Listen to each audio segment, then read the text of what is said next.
And it is 2-0. I should say Horvath who comes in to score.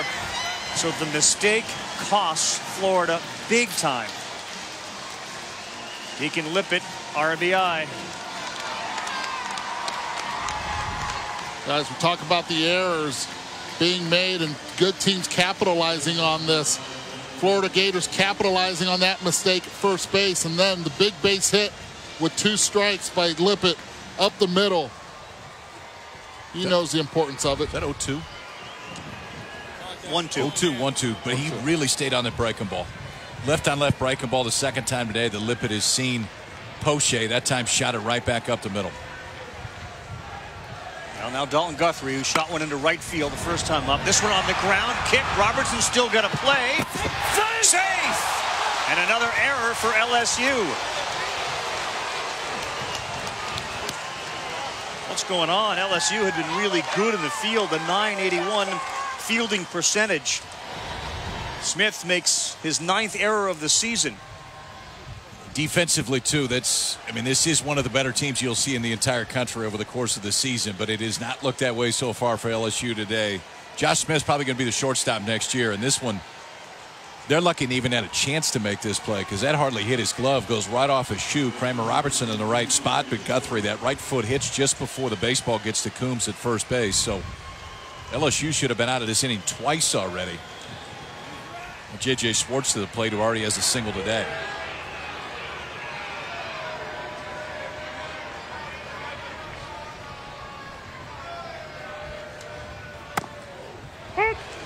Fullwood calls out a strike to J.J. Schwartz, and then he tells him to stay right here.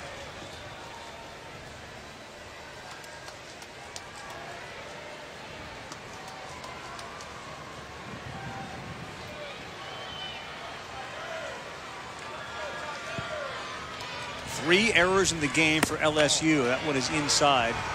Coombs had the error on the drop ball.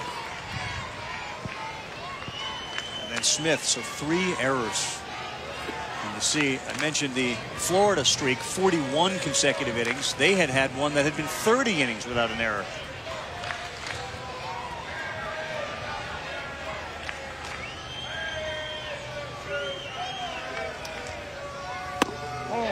Inside, 2nd straight inning, and this puts a lot of pressure on the defense, on Poche.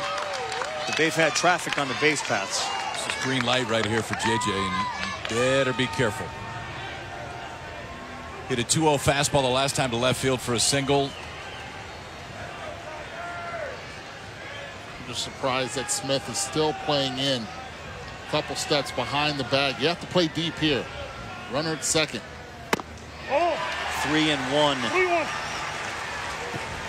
J.J. Schwartz has been around. He's a junior. He played in the College World Series a couple of years ago, but he has 37 career home runs. And he went from being a 17th round pick a couple of years ago to being a 38th round pick because his numbers have come down a little bit.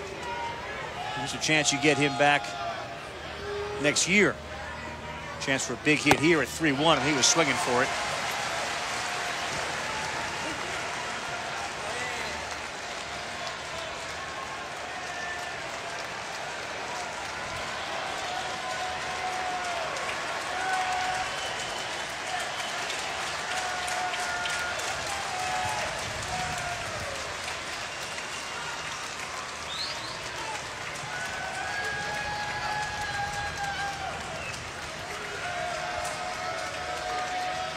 Going. This one on the ground is short.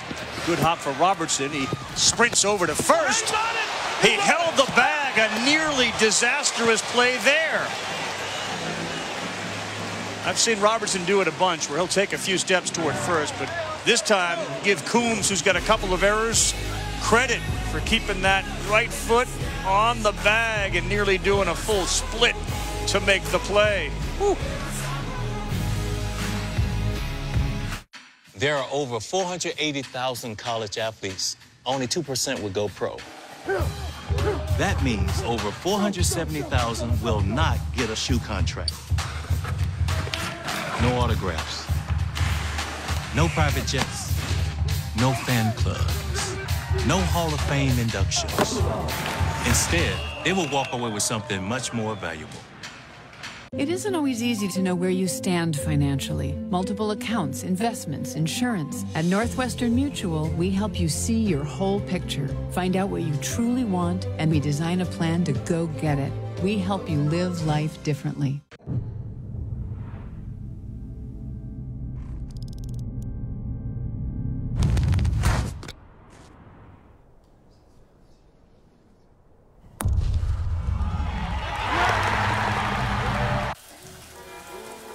Only you can shower.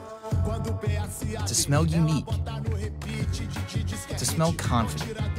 To smell amazing. You got something. Smell like the best you with Axe U Body Wash.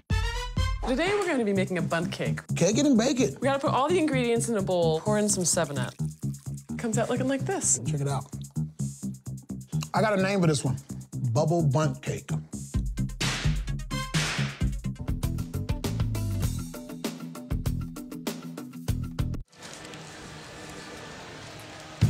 The NCAA College World Series is presented by Capital One. In between innings, all the umpires got together. Kevin O'Sullivan went out and just asked if they would just communicate amongst themselves on whether Coombs kept the bag with his foot. He did, and the umpires then reminded us he was called out once and he's still out. Bigger issue there, and I would ask you, Eddie, is what was Robertson doing? This was the discussion that they had in between innings. Let's listen in. Hey, what do you got?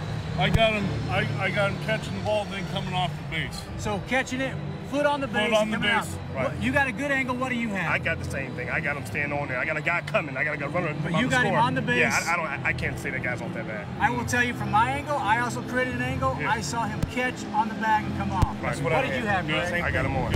Okay, so we're gonna go with that as well. Okay, I'll go ahead. Signal it. Point and get him mechanic. So we'll go right here. Yeah. They're right here. Yeah. He's out. Terrific job by the umpiring crew to make sure that they were in the majority and agreement. And they were. Jones, Mattingly, Street, Collins, and Winters as we bring them in down the left and right field line to have that conversation. Perfect. Get everybody's opinion just to make sure nobody saw it differently, and in the end, they were all absolutely right. It surprised me, Kramer Robertson taking like 5 steps to throw that baseball. First pitch strike. How about the effort that Dyson's putting up by throwing that first pitch strike and getting ahead? It seems like every batter. Well, it's big, and if he stays this efficient too, he can work deep into this ball game. Slider misses. This is Bo Jordan, the DH, out of Lake Charles, Louisiana. And of course, in August, we'll have the Little League World Series. Bo Jordan's Lake Charles, Louisiana team was there. He played with his brother not too long ago. Bottom of the zone, he gets the called strike at 93 miles an hour. What do you like about Tyler Dyson? For a guy that throws this hard, it's pretty simple mechanics. There's not a lot moving, so he starts out of the stretch and shows you again that you don't have to go to the windup to throw hard. Just kind of get it and go. Not a lot of hard contact, Laura. Yeah, and as you guys mentioned, Tyler Dyson, of course, not beginning to pitch until his senior year of high school. When he got to Florida, he was around the mid-80s to upper 80s in velocity. Kevin O'Sullivan got a hold of him, raised the arm slot a little bit, taught him not to drag his elbow and push the ball, instead to throw it. And suddenly, he's throwing mid-90s, even touching 97 at times. Guys, he got his slider grip from Alex Faedo, but he doesn't think about throwing a slider. He thinks about actually just throwing a fastball. He's getting some help from his fielders while Jared Poche is not. That one was sent into center field, and Nick Horvath makes the play. A little more on Dyson and how he ends up at Florida. He grew up in a town outside of Boston, Uxbridge, Massachusetts. He grows up in a neighborhood that has Rick Azadorian. I'm not sure a lot of people remember that name, but Rick Azadorian grew up in the same town as the Dyson kids did. He was a little bit older, and he was recruited to play baseball at Florida. At the same time, the Red Sox drafted him in the first round. So he ended up choosing to go and play professional baseball. But at the same time, all the little kids in the neighborhood, because Rick was such a popular guy, fell in love with the Gators because that's where he was going to go. So literally the seed for Dyson and Florida was planted when he was like 2 years old. Azadorian's down in Florida. That's where the Dyson family moves when he's about 8 years old. And he and Azadorian get together. And Azadorian's the one that says, you can throw it like 95. So instead of the shortstop thing, you should become a pitcher. And that's how he ends up being a pitcher at Florida. As Laura talked about how he transitioned, and Kyle, from a shortstop to a pitcher with about a year to go in high school. Well, he's not going back short. No, he's not. He's found his home now. You know what the fun part about it is? That's a fresh arm, too. Exactly. Oh, yeah. Yep. If you're a scout, you know that arm does not have a lot of mileage in it. It's also a fresh arm tonight. Yes, it is. Because he has not had that many innings over the course of this year. The longest outing for Dyson this year was 5 innings against Wake Forest in the Super Region. And the former shortstop slips, throws from his knees, out at first base. So that's how to pay the story off as a former shortstop. You can get it over there from your knees. Balls don't leave the infield. And he's there to catch it. And he threw out one of the fastest guys in the country in Cole Freeman. Right now it's all going Gators' way. 2.5 in the books, 2-0 Florida.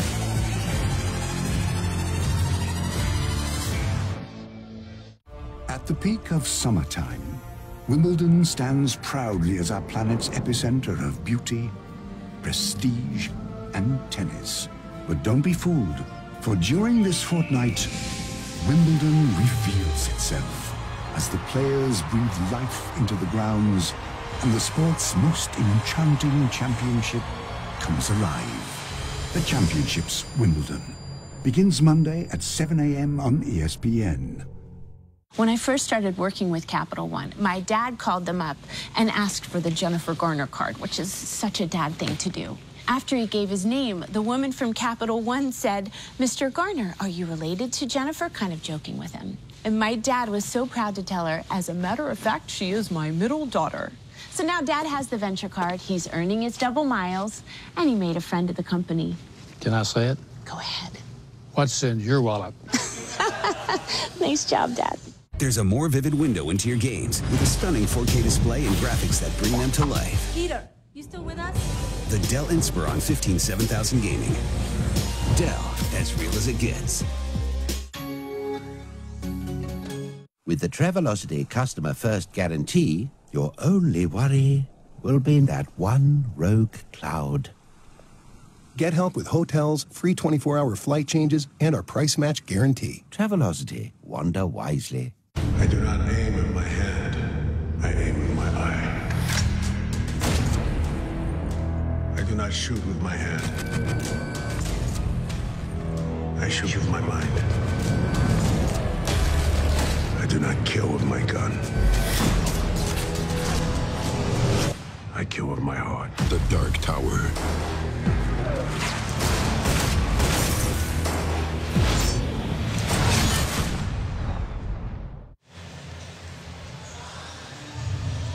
TD Ameritrade and the locals, it's starting to grow on them here. Of course, Rosenblatt Stadium had hosted the College World Series, and now we're at TD Ameritrade, have been for 2011, and we got a long-term deal with the College World Series in this ballpark.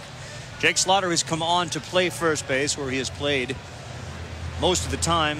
Nick Coombs, who really struggled defensively, is out of the game as we begin the third inning, and Nelson Maldonado. Two ways to look at it. They've been sloppy and they should be down, but the truth is they're only down 2-0 and they've been real sloppy. They should probably be down more than this. Florida's left 4 guys on in the first 2 innings.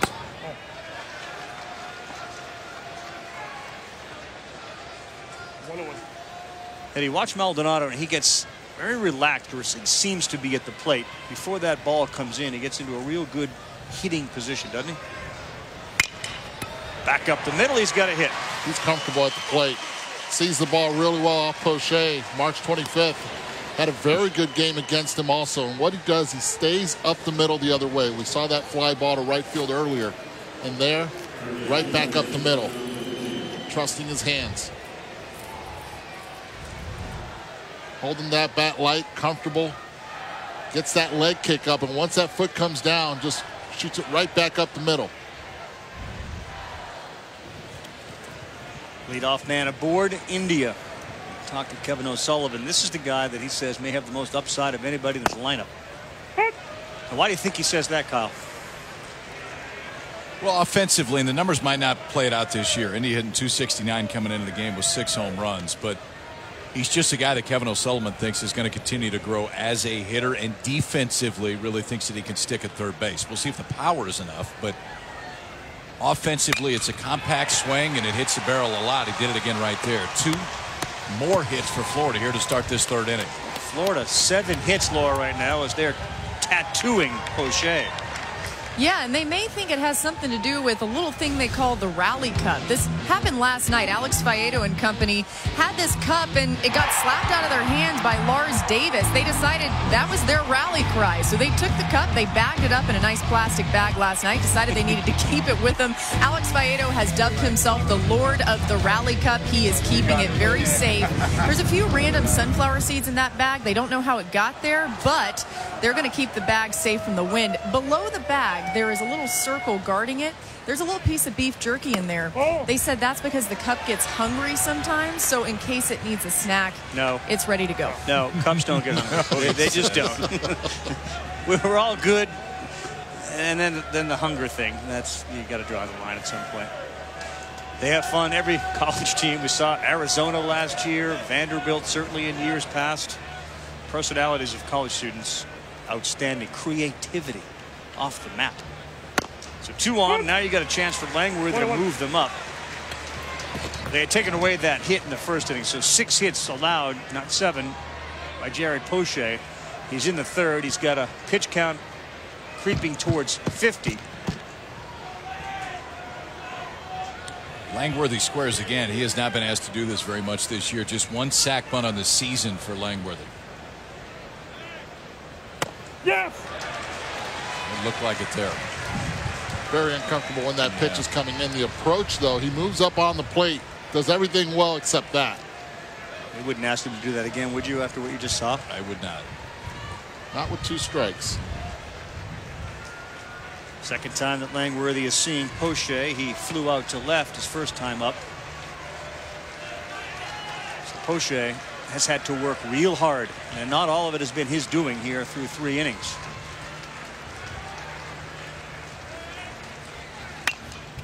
Foul back.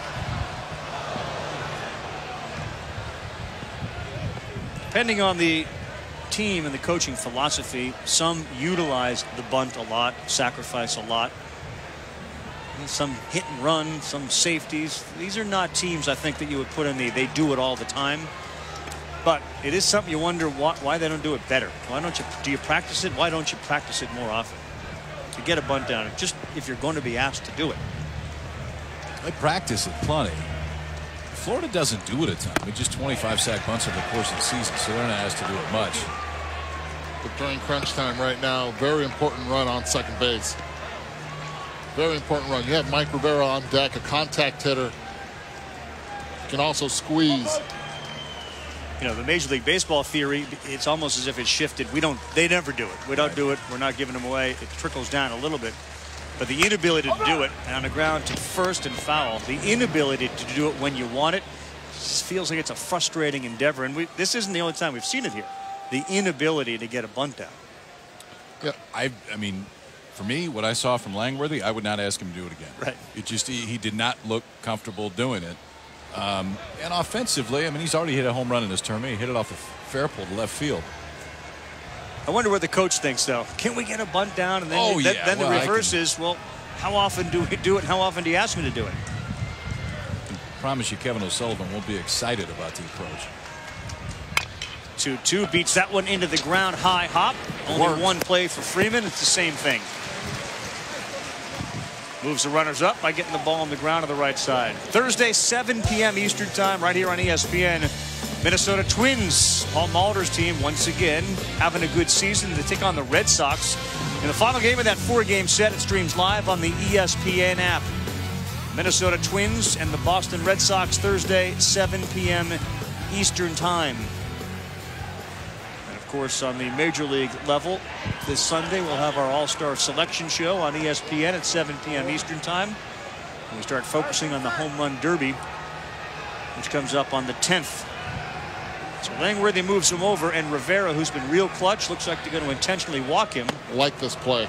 This is what you have to do. You have to go for the force. You have Larson that has been struggling, finally got a hit yesterday. And after him, Horvath, which already had a hit. But this is the play you have to make. And the baseball purists, here you go. You don't get to see this very much anymore. That's right. The 4-pitch intentional walk. So as you're watching this, did you miss it? Did I miss it? Yeah, you know, do you really No, miss I think it gives us time to at least talk about the strategy involved here.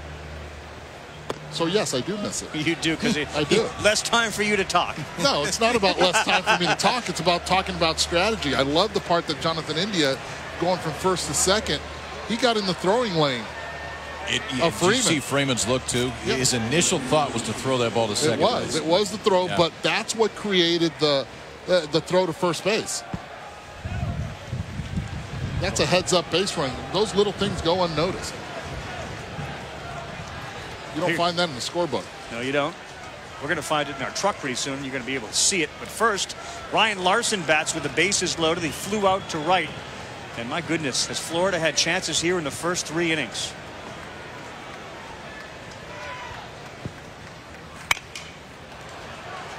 See, this is what happens when you're a young player, and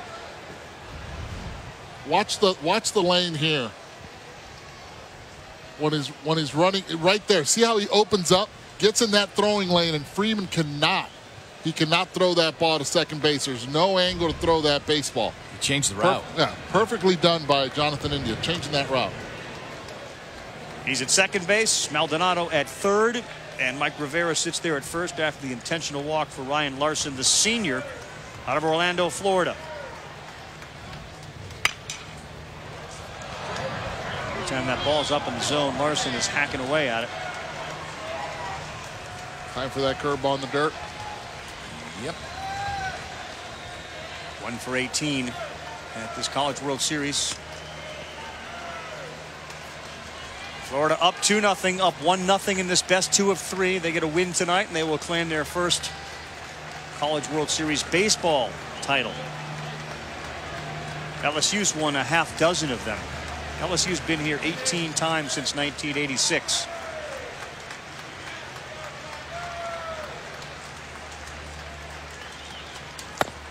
Right down the middle, Larson just got frozen.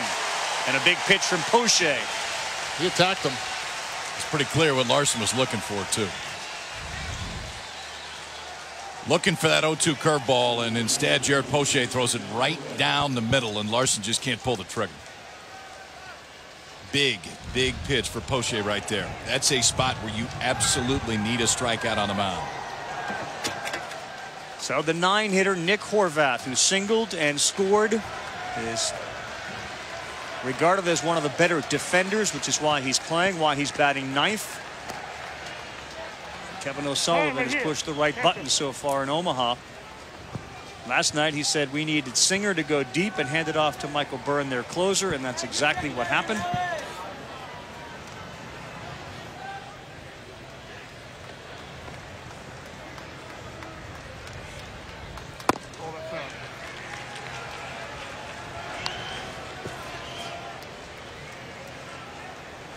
Laurel will talk with the coach of LSU, Paul Maneri, in the next half inning. So stay tuned to see what he's got to say about his team's lack of precision tonight in the biggest game they've played all year.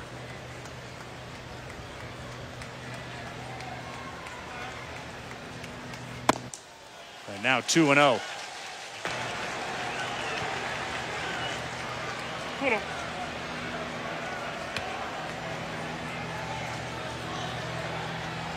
Dyson has had a lot of time to rest each inning because of all the base runners that Florida has had.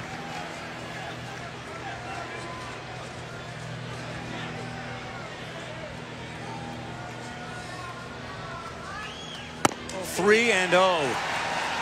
And the number 9 hitter, Nick Horvath, who taken a few here.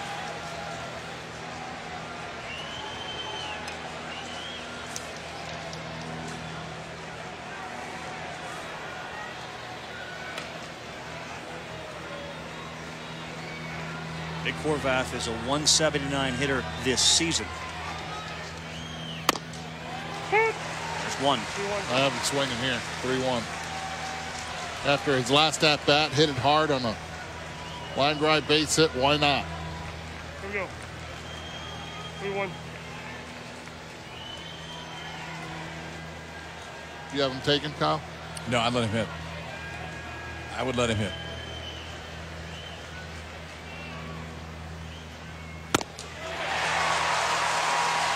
'65th pitch of the night. We're in the 3rd inning. Now Poche is one away from making sure it stays only 2-0. Boy, extending their life here. LSU fans on their feet, except for Jared Poche's father. Huge pitch, only in the 3rd inning.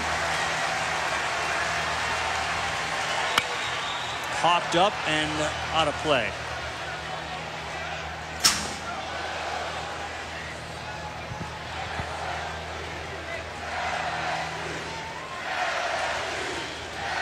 How hard is it, Eddie, as a hitter, not to swing at a ball that's close so you don't leave the bases loaded and you end up with a bat on your shoulders? No, right now, anything close, you're swinging. That's why I like the 3-1. You pinhole 3-1. 3-2, you do not put this on the umpire's hands. You're looking for something up, so you stay through it. Popped up, playable on the infield. Smith, wind, now Robertson, and an out. They have left 7 on through 3 innings. 5 of them in scoring position. It's only 2-0. Feels like it could be 6. LSU in business through 3.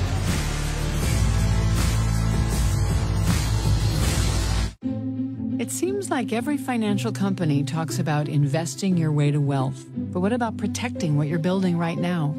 At Northwestern Mutual, we know the importance of doing both. We combine personalized investment solutions that help grow your wealth with world-class insurance that protects what matters most to you. This whole picture approach is just one of the reasons 96% of our clients stay with us year after year. At Northwestern Mutual, we help you live life differently. Hi guys, it's great to be here. In the desert, at the mall, on the mountain, at school, at the beach, in the Big Easy. Yeah. Today I want to show you guys the next gen Chevy Equinox. What do you think? That's pretty. Pretty sexy. It looks aggressive. But not overbearing. It's not too big, not too small. Seems like the perfect car for anybody. I would take it anyway. She's a bad mamma jamma. Current qualified GM lessees can get this introductory lease on the all-new 2018 Chevy Equinox for around $249 a month. Find new roads at your local Chevy dealer.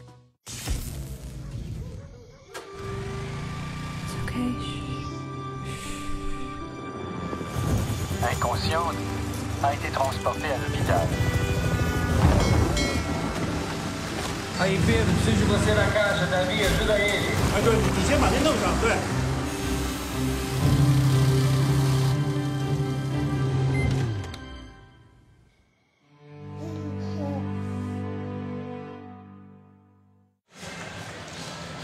Back with LSU head coach Paul Mainieri. And coach, how is Jared Poche able to get out of a bases loaded jam right there?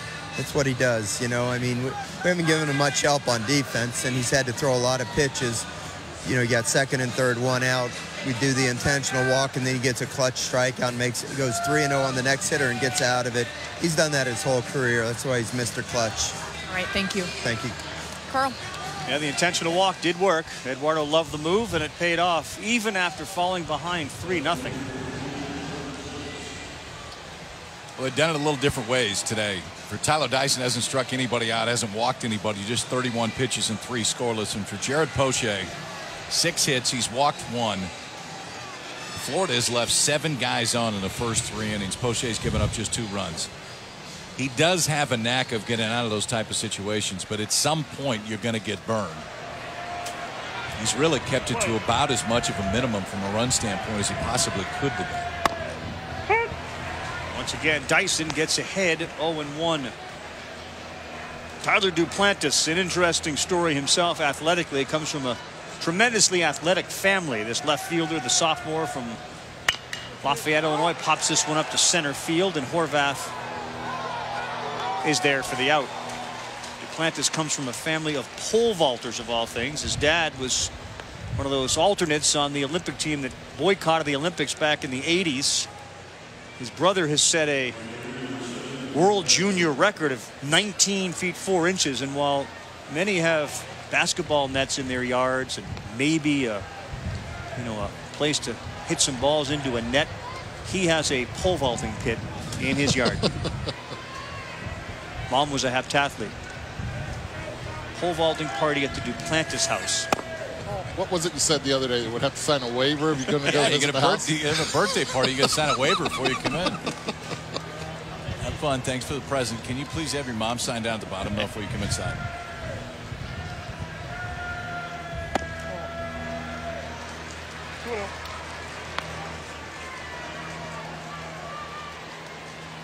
Two 2-0. Greg Dykman looks at that neon colored bat.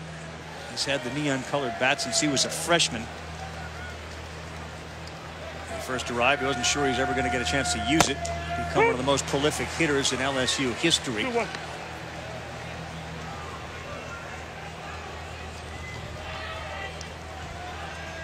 Once you start hitting, right, Eddie, with the neon or whatever color, you don't trade the bat in. No, you don't. It's your best friend for a long time.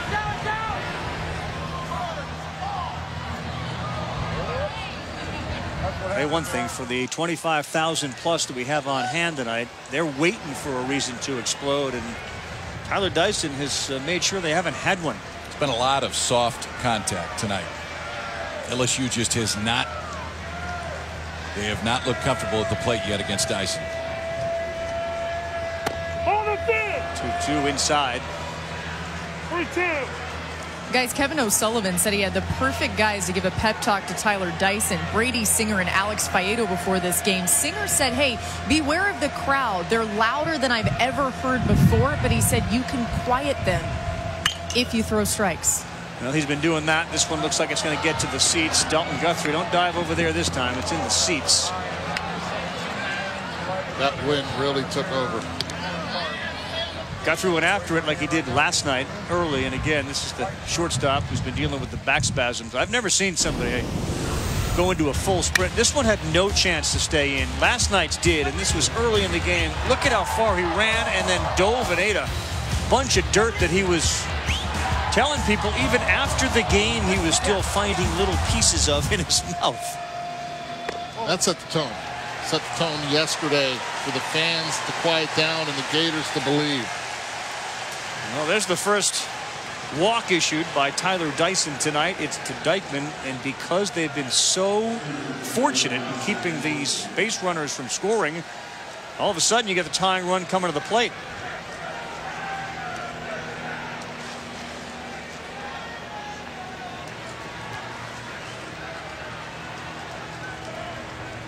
Zach Watson, the center fielder, only a freshman. In there for a strike. Watson's probably as fleet of foot as any center fielder we've had here. And certainly this year, and you could argue in years past, only as a freshman. Last night, though, with the wind blowing out and perhaps real hard to see the ball, he had one go over his head that landed on the warning track that on a night like this, where it's a little cloudy, likely would have caught. Right field, Larson drifts over to his left, and he makes the play. So LSU and their fans certainly hope we're doing this again tomorrow night with a game 3. And the winner take all, best 2 out of 3. And LSU has got it lined up so their superstar pitcher Alex Lang would be on the mound. Will not be facing Alex Faedo, who's the ace of the Gators. That would be the dream matchup. But Lang is ready. Faedo could possibly come out of the bullpen. Game 1 winners won 10 of the 14. That's 71%. There have been 7 sweeps. Get to a game 3, though, and it becomes a toss-up. Runner goes, throw down. No, they don't even get it down. Dykman in a scoring position with a stolen base. So the last 2 nights, or really the time that we've seen Florida in this College World Series, when Singer's out there, when Faedo's out there, their times to the plate are 1.2, 1.25. So 1.2, 1.25 seconds. Dyson's about 145. So that difference is one of the reasons why LSU took a chance right there on a straight steal. Dykeman gets his 7th stolen base of the year. Right here. Well, now you get a chance to see how Tyler Dyson deals with base runner in scoring position. Play. The LSU offense has been terrific in the College World Series. A .324 average with runners in scoring position. Little slider to even the count up at 1-1.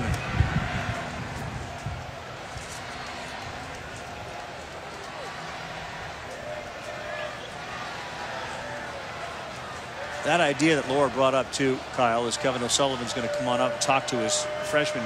This sort of lineage, this passing down, the idea that Faedo can talk to Singer, who's a sophomore, which means he's here next year, which means he can then talk to Dyson. You can see the chain and how it kind of passes down, and they keep finding these guys with these arms. Well, here's the other thing.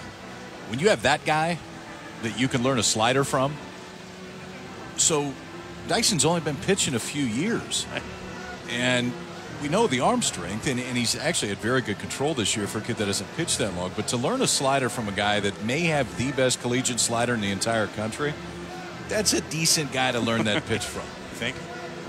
That's Faedo you're talking about with a slider.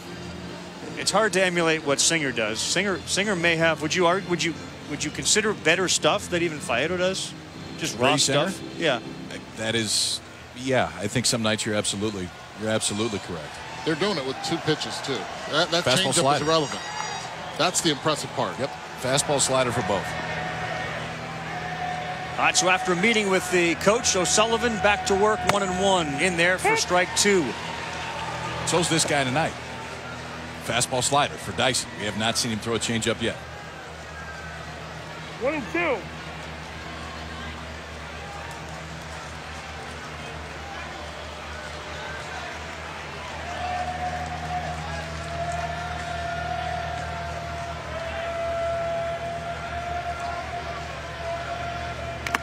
In the dirt, foul ball. Foul. Let me see it, bitch.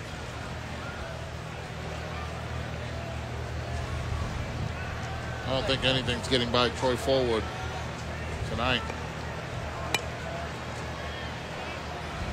We're still 1-2. 1-2. Good type of pitcher. He wanted that baseball, didn't he? Yeah. He even acted like he didn't hear Troy Fullwood yelling for him first time. Now just keep walking. Maybe he won't say anything else. Keep walking. Now he's still yelling at me. Now I got to turn around. Hold it down. Ooh, close pitch. But the count evens up 2-2. And it was out. It looked better because Rivera moved all the way off the plate. Keeps doing it. Rivera. I mean, he's centered in the other batter's box. It was close, but it's out. Yep.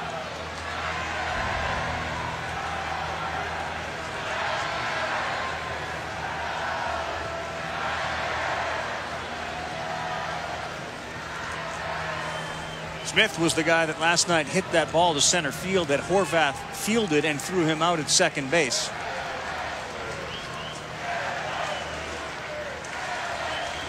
Four for 21 at the College World Series. Dykeman's at second. He's gone. 93 miles an hour, and the freshman walks off the mound without giving up any runs. It's exactly where Mike Rivera wanted it just before. Said, I want the fastball up and out of the zone. First strikeout of the day for Tyler Dyson. Gets him out of the 4th inning. Still has not allowed a run.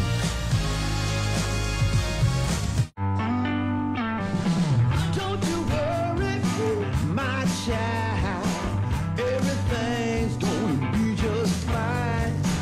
Little darling, you keep on walking. 'Cause I ain't never gonna leave your side. As kids fall in love with sports, our universities are working every day to keep college sports safe. So you can watch.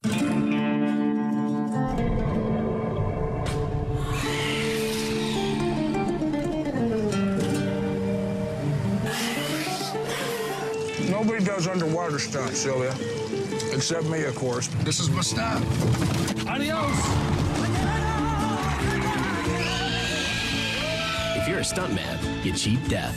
It's what you do. If you want to save 15% or more on car insurance, you switch to Geico. It's what you do.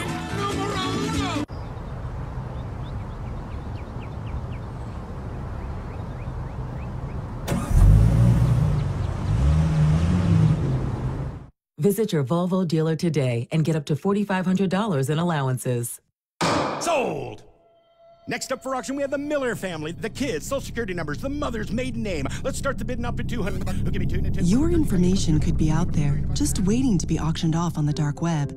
But now there's Experian. We monitor the dark web globally and let you instantly protect your Experian credit file from identity thieves. Plus, get up to $1 million in identity theft insurance. Try Experian free for 30 days at Experian.com/protect.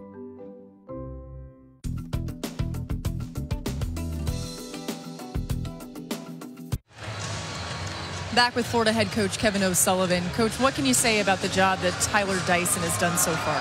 He's done a great job. I mean, he's mixing his fastball both sides of the plate and got a big strikeout there. With Smith, with a high fastball, he's been throwing his slider for strikes early and late in the count, and he's given us everything we've asked from him so far.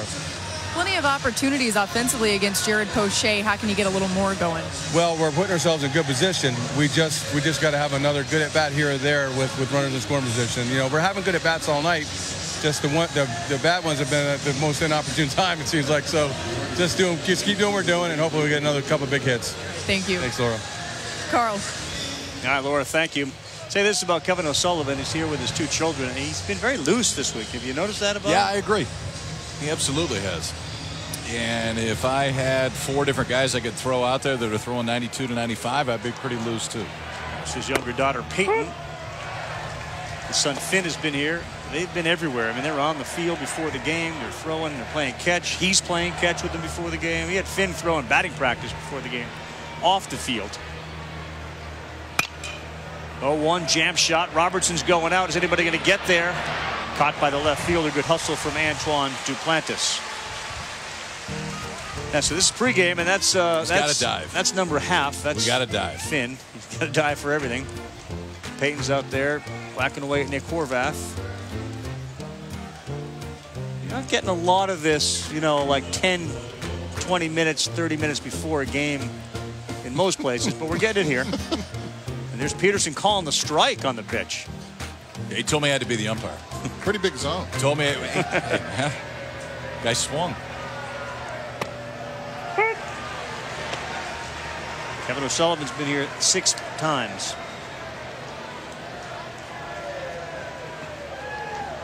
And never had they gone to the finals and won a game. Never been up 1-0 as Guthrie skies this one on the infield. 2 down. For more on the 2017 College World Series, including the top headlines and highlights, log on to ncaa.com.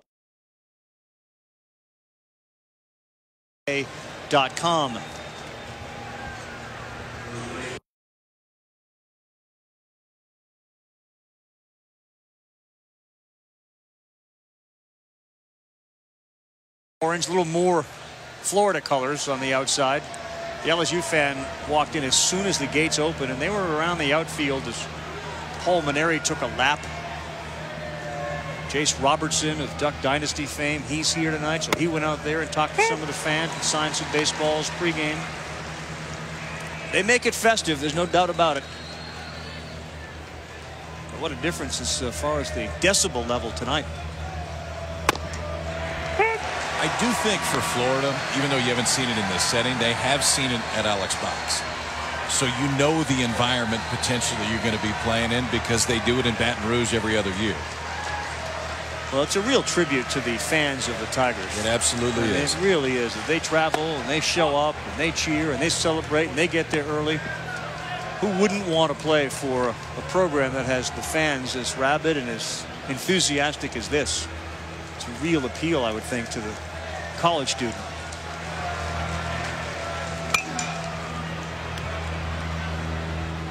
One and 2.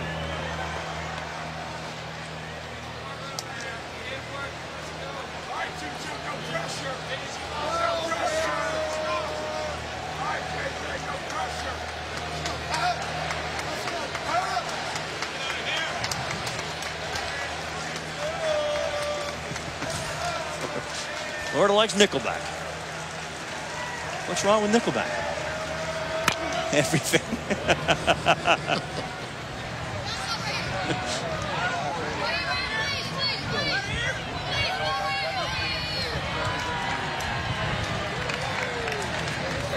How many pitches is it for Poche before you start to get, as a coach, concerned? Because, as you said, the bullpen's a little.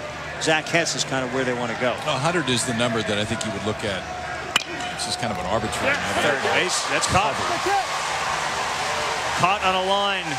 Jared Poche. That's his first 1-2-3 inning. Bottom of the order coming up, which has been good news for LSU. Wise man? I'm nervous about things I can't control affecting my good credit score. I see you've planted an uncertainty tree. Chop that thing down. The clarity you seek lies within the CreditWise app from Capital One. CreditWise helps you protect your credit. And it's completely free for everyone. It's free for everyone? Do hawks use the stars to navigate? I don't know. Ah, I thought you did. Hey, I'm Kevin. In Cleveland, we take our sports seriously. Believelanders in the spring and dogs in the fall. We also take cars seriously. That's why I chose the Honda Civic, KBB's best buy. It's a total beast. And with streaming audio, I can listen to my favorite sportscasts. Booyah! Game day's better with my Honda. Light up the night and celebrate the 4th with a new Civic, just $169 a month. Visit northernohiohondadealers.com.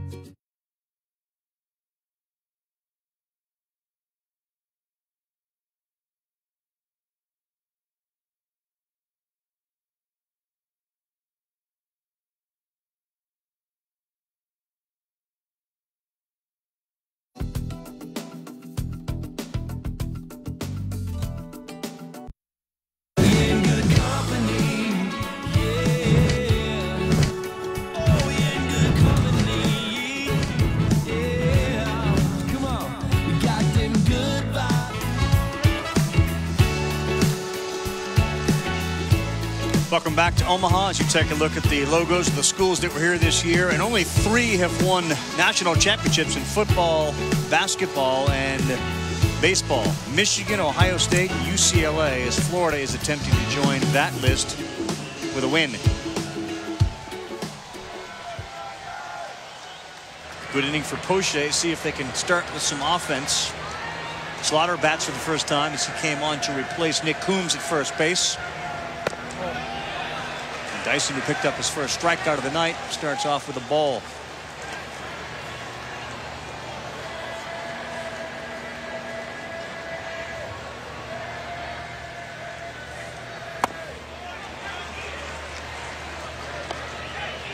One.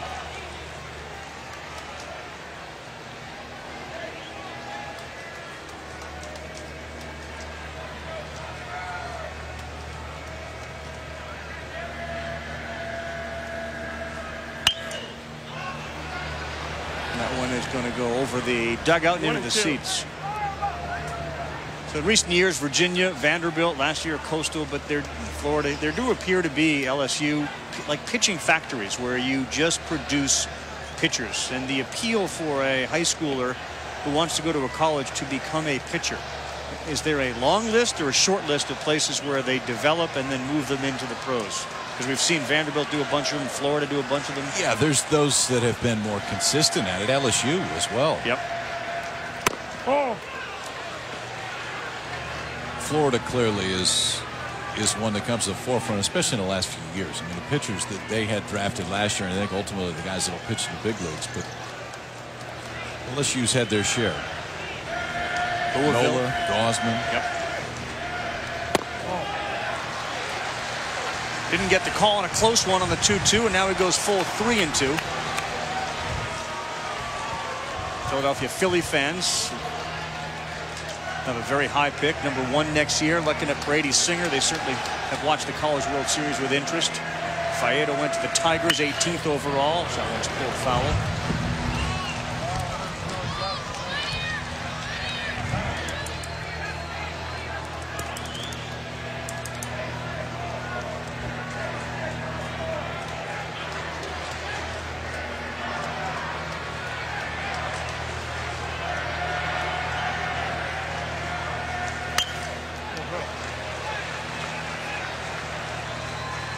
College baseball season is about 70 games long. You got LSU at 52-19, Florida 51-19. And like every other season that lasts that long, you go through some peaks and valleys. Both of these teams, whether it be for injuries or pitching or competition, have had some down periods. Leadoff walk in the crowd into that as Slaughter gets to first base. You get it on 9-pitch at bat. Slaughter fouling pitches off. Doing a nice job getting on base for this man. Michael Papirski, these were the two shots Saturday against Oregon State. One from the left side and one from the right side. He's got 3 at the College World Series, and that was the first time in College World Series history, with Dad capturing it on his phone, that somebody has homered in the same game from both sides of the plate.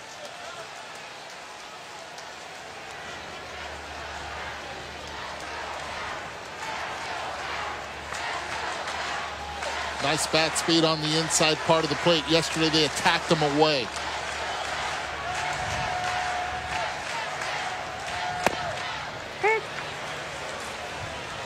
Look at first pitch fastball, got first pitch slider right there.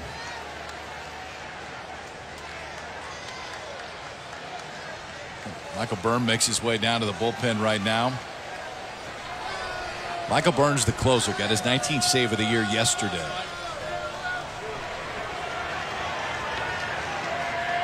Step out.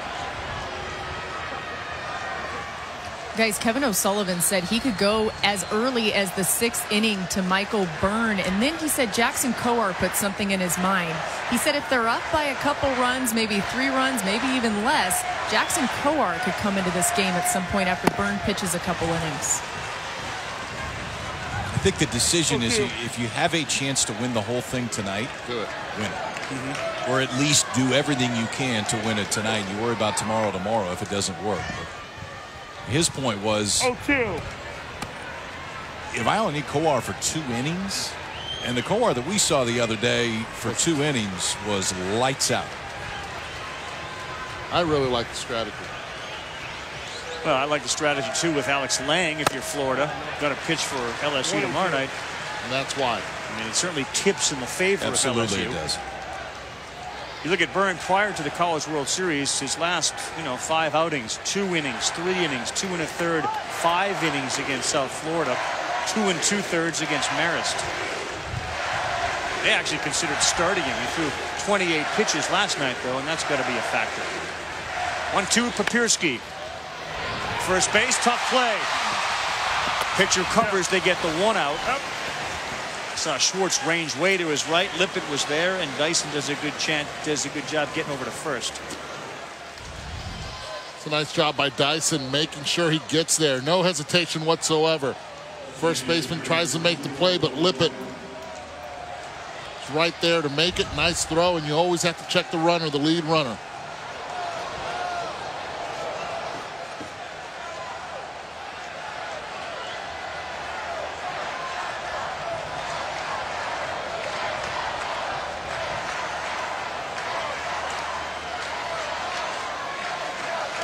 Designated hitter Bo Jordan. He didn't homer from both sides of the plate, but he did homer at the College World Series. A tomahawk chop down the left field line at left. Back up the middle, Guthrie throws him out. 2 down to third base goes Slaughter. The more I see Guthrie, the more I like him. That first step is dynamic. Yep. Getting to it, always there for the right hop.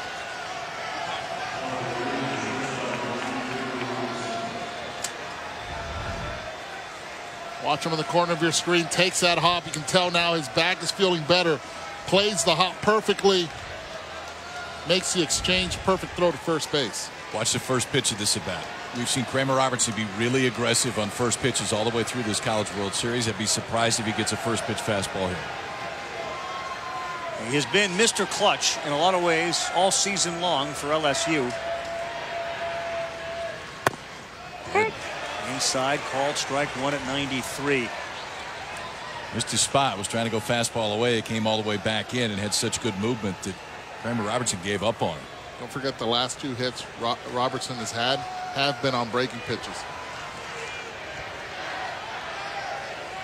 Baylor basketball coach Kim Mulkey, mom of Kramer Robertson. Away 1-1. Robertson this season, a .476 slugging, but he got on a lot. His runs led the nation.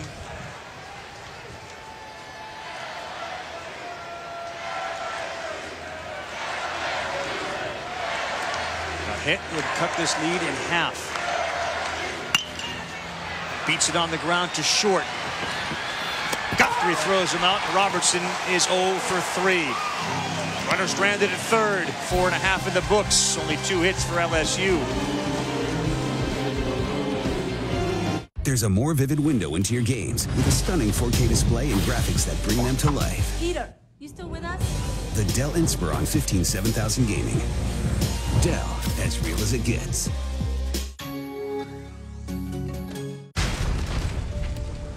The virus that almost wiped us out, the virus that only one human carries, will destroy humanity for good this time. We are not savages. I fight for my family. We created them, but now we will bring an end to their kind. Apes together strong. War for the Planet of the Apes. Rated PG-13. Spider-Man isn't the only hero in town. There's Pizza Man with Cheesy Bites Pizza. He has superhuman strength. He has that crowd-pleasing Cheesy Bites Pizza and his 28 poppable cheese-filled bites. No one out-pizzas the Hut. See Spider-Man Homecoming in theaters July 7th. In 20 feet, stop for what most people think is authentic Cajun food. Recalculating. Definitely recalculating.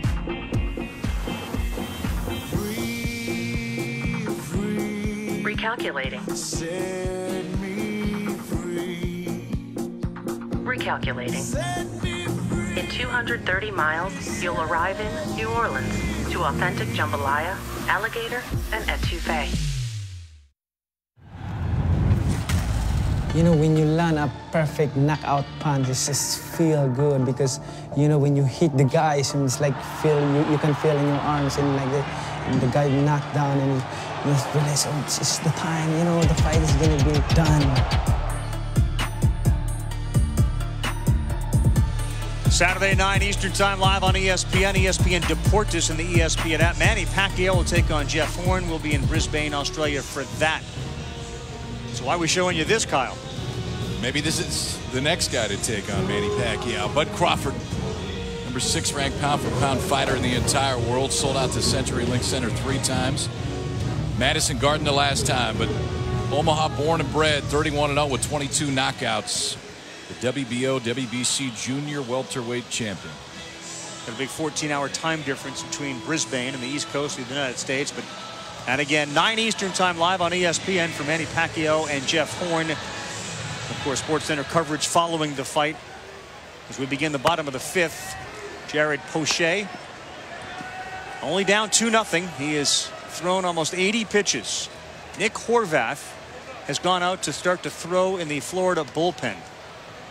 That, of course, is the center fielder. Now he's out there throwing in the Gator bullpen.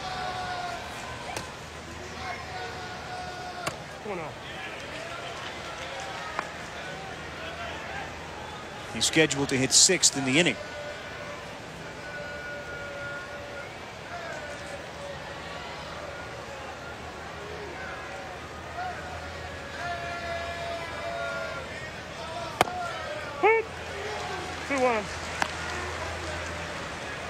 That's why Maldonado is so dangerous. He has a game plan right there. 2-0. He was looking middle away, middle in. He has the discipline to take that pitch.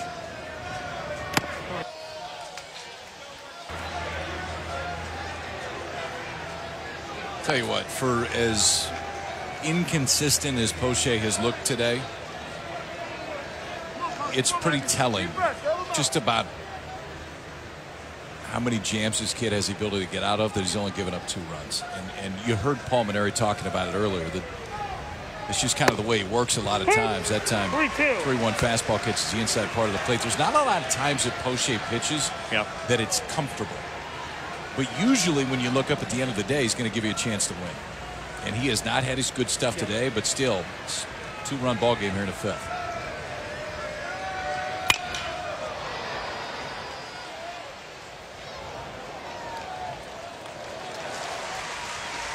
One man down. Let's take a look at the Capital One Cup standings. It's the update as the teams compete for a combined $400,000 scholarship donation from Capital One. On the men's side, Ohio State leading North Carolina. The Cardinal of Kyle, Stanford right there. Come on, boys. Women's, Stanford. That one's in the bag. That's a blowout. In the bag. Yeah. That is a blowout. North Carolina men's basketball team won the championship. This one to right. Back goes Dykeman. Back to the track, and he reaches up. And just like that, he went from a behind in the count to the leadoff man Maldonado to 2 quick outs.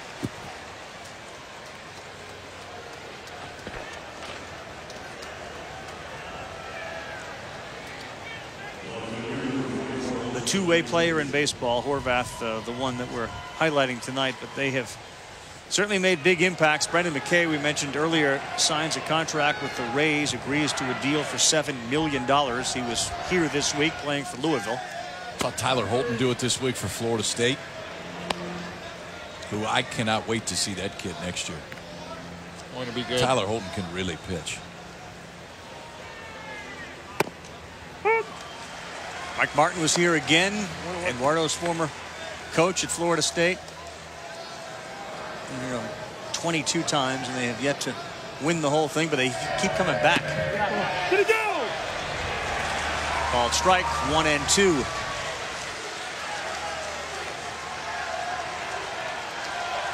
O'Shea retired the side in order in the 4th. He's trying to do it here in the 5th, and you can hear the LSU crowd again start to come to life. Ooh. A couple of players, including Josh Smith down at third base, started to run off the field. They thought they had one there. Too close to take. Ball had plate. Question was it knee high or not? Looked like it was. Pretty good pitch. Wow.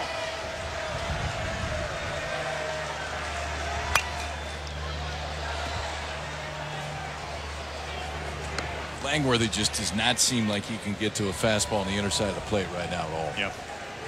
He does have a home run in his College World Series, but he hit it as far to left, straightaway left field as you could. Off speed, he got ahead of it. It's just a ground ball to Freeman.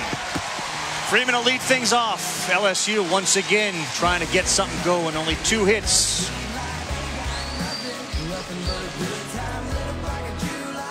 You all remember San Diego last year, right? Giancarlo Stanton. Wow. Well, this year, I'm bringing the Home Run Derby home. Welcome to Miami. The T-Mobile Home Run Derby, Monday, July 10th at 8 on ESPN. Wimbledon, our planet's epicenter of beauty, prestige, and tennis. But during this fortnight, the sport's most enchanting championship comes alive.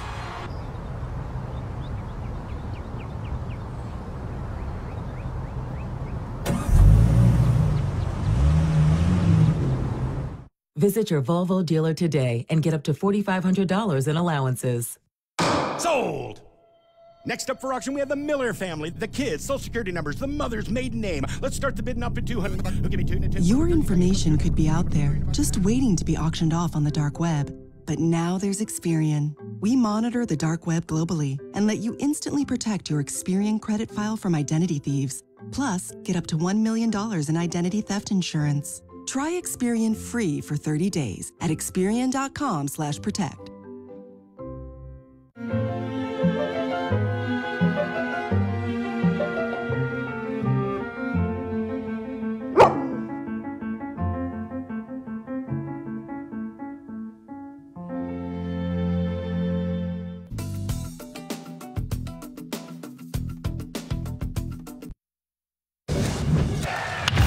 That's a fair ball.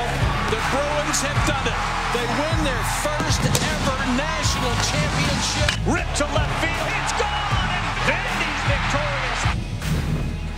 It's all over. Virginia have pieced together a championship. The Carolina Kid makes it 4-0. Coastal Carolina rules the roost. They win the championship.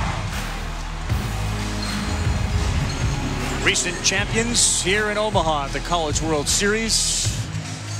And right now, Florida looking for their first. LSU looking for their 7th. Every time they have played in the championship game or series, LSU has won it. They're trying to make it 7. for 7. On the ground, and what a start for Dyson to get Freeman and keep him off the bases. We're looking at that.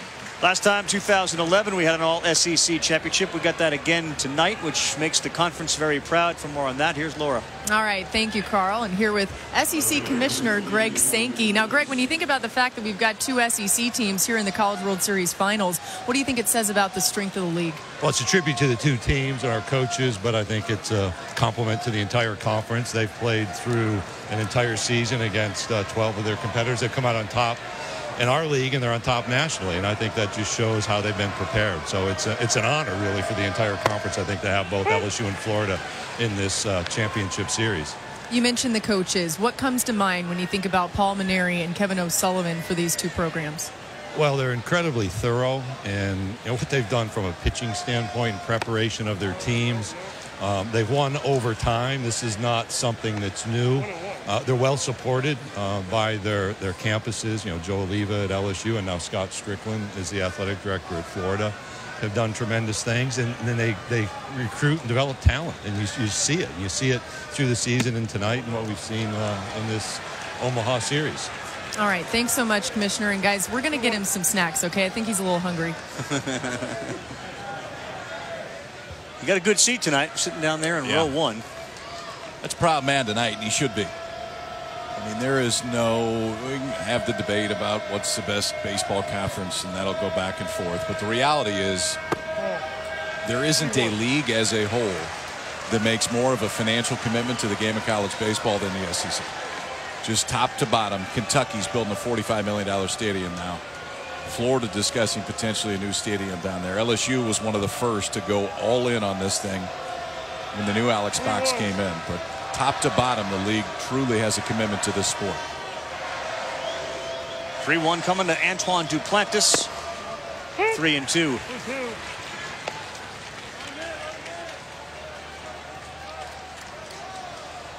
Well, Alex Box, we heard the story the other day. They get 9,200 season ticket holders, and the only way to have a season ticket in your hands when you don't yet have one is to have it willed to you. Duplantis strikes out there, second strikeout of the night. And Tyler Dyson's got him in a little sleeper hold right now. How many comfortable swings have you seen tonight? One comfortable swing. It was a line drive to the right fielder. Besides that, there hasn't been any. And it's interesting. 2 strikeouts, both on fastballs also. Right. He's getting a lot of swings and misses on the heater. And I don't know if they're not seeing it or they're not picking it up, or if Dyson has just been that good tonight, but it just doesn't look like, and this is a premier offense in our game right now. And Tyler Dyson has absolutely shut them down. Dyckman reached in a walk his first time up, second time up. That one is way inside. During that at bat to Duplantis, he was missing glove side in. I don't know if he was trying to throw in, but he missed quite a few on the glove side in. The strikeout was ball 4. Right. Yeah, it was. And again, 71 pitches so far, 72 pitches in the game for Dyson. The most he's thrown in a game this year. Previous high was 58 against Wake Forest in the Super Regional.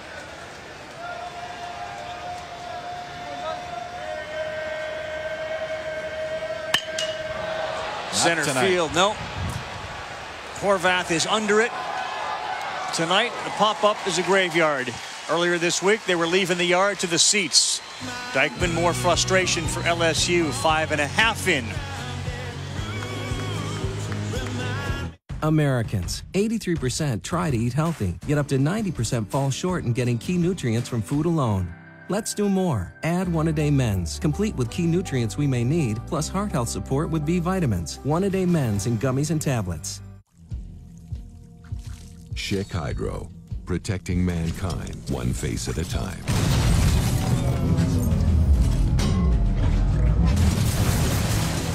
Schick Hydro, technology that transforms. It isn't always easy to know where you stand financially. Multiple accounts, investments, insurance. It can leave you wondering how it all fits together. At Northwestern Mutual, we help you see your whole picture, find out what you truly want, and then together we design a plan to go get it. There's a confidence that comes in knowing what financial security is and doing what it takes to achieve it. At Northwestern Mutual, we help you live life differently. At Planters, we're all about great taste, and we thoroughly test all our nuts for superior craveability. Hey, Richard, check out this fresh roasted flavor. Looks delicious, huh? Yeah. Richard, try to control yourself. I can't help it. And how about that aroma? Love that aroma. Craveability approved. Oh, can I have some now? Sure. Help yourself. Wait, what? Irresistibly Planters. This NCAA College World Series is presented by Capital One. Playing a little bit more like the traditional TD Ameritrade, where the baseballs aren't flying out of the yard. So you got to put pressure on a defense. And early in this one, Florida was doing it to Nick Coombs. A couple of errors, and that allowed Florida to get on the board. J.J. Schwartz delivering Deacon Lippett there as he stamps emphatically on home. They got one in the first. They got one in the second. Coombs dropped the ball. And then there was the kick at third that Robertson couldn't convert for the out thanks to the speed, and then Lippett sends one back up the middle, and that error cost them another run. A couple of unearned runs to Jared Poche, and the standing room only crowd here at TD Ameritrade is waiting for many of them LSU to get going offensively. Tyler Dyson, the freshman, has been outstanding. Poche back on the bump for LSU. 90th pitch, 91 now, poured in for a strike.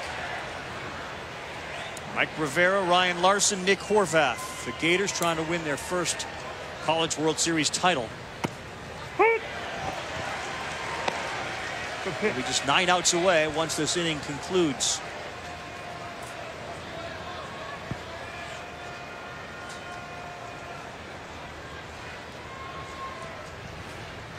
Hold it off. 1 and 2. So another guy that has been in the lineup tonight, Austin Langworthy. He's now warming up. We just saw Horvath warm up, and now Austin Langworthy does. And another hit for Rivera back up the middle. And you can tell the game plan from the Gators from the get-go. It's stay up the middle the other way against Poche. They did the same thing when they faced them in Florida. Pitch out over the plate. Don't try to do too much. That's been the difference in the game. The Gators, more of a line drive swing, where the Tigers, a lot of fly balls being hit tonight. And you know, with the wind, it's not going anywhere. Eduardo, that's exactly what Craig Bell was talking to his offense about before the game with Florida. And he said, hey, do not even think about trying to hit it over the outfielders' heads. Let's just almost keep them out of the game. He said the wind's going to keep him out of the game anyway. He told him, just hit singles. That's literally what he said. Hit singles throughout this game, we'll have success. Yeah, that's experience, too, having been here before. There's a sacrifice bunt. Poche will go to first with it. Covered by Freeman. And they move Rivera down to second base. And again, one of the hallmarks for Florida has been a batting average of .298 with runners on and .150 with the bases empty.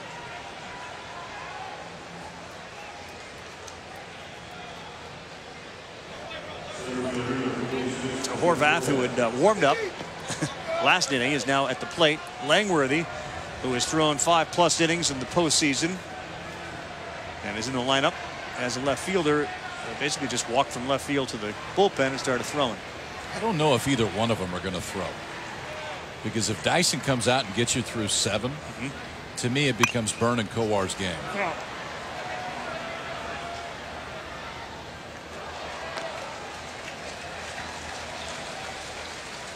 LSU can get some runs as you see Kevin O'Sullivan coming out to talk to Horvath. You'll get a game 3 tomorrow night at 8 Eastern time. And that's what LSU is really hoping for, because they'll have Alex Lang, the 30th pick in this year's draft of the Chicago Cubs, and has looked spectacular. At times here at Omaha will be on the mound. And that, if you had a game 3 and you're LSU, that's who you want on the mound. Feeling pretty good, and that guy trots out there.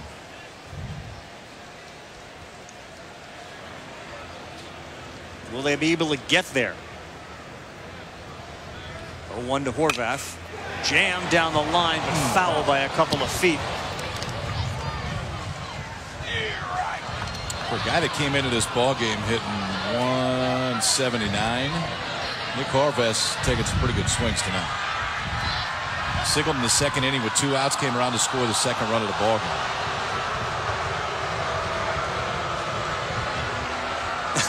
That was a little bit cold. Security guy comes darting out of the bullpen, and there's a guy just reaching over with every inch he has, and he's like touching the top of the ball. And instead of giving it to that guy, they give it to somebody who had run down from row 28. In there, called strike 3 for Poche. He's got 2 down.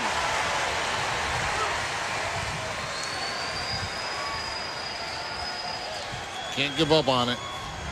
That curveball, your dead red fastball, after turning on that pitch inside, all of a sudden, here it comes. Can't pull the trigger. Wait till he sees the replay on that one. It'll be yes. Paul Maneri coming out, 98 pitches for Poche. That is Zach Hess. He has been the closer. He has been Mr. Extraordinaire for LSU. And looks like Zach Hess is charging into the game. I don't know that he's even signaled for him yet, but he's ready to go. Robertson's got his hand around Poche's shoulder. As Laura told us, the story coming into this season was Robertson, Freeman, Poche, and Dykeman all wanted to come back after being drafted for a chance to win a championship. Now it's in the hands of Zach Hess as a standing ovation given to Poche. His dad last night literally saved a man's life. And the all-time winningest pitcher in LSU history walks off in Omaha for the final time. Quite a moment for the Poche family and the Tigers baseball family as well.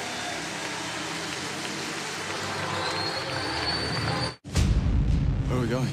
We have to go to Dunkirk. I'm not going back.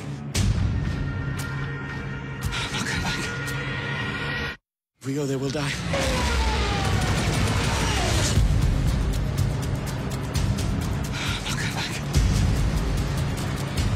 I'm not going back. Turn it around! There's no hiding from this, son. We have a job to do. Dunkirk, rated PG-13. Experience it in IMAX July 21st. If you have moderate to severe plaque psoriasis, isn't it time to let the real you shine through? Maybe it's time for Otezla, a Premolast. Otezla is not an injection or a cream. It's a pill that treats plaque psoriasis differently. With Otezla, 75% clearer skin is achievable after just 4 months, with reduced redness, thickness, and scaliness of plaques.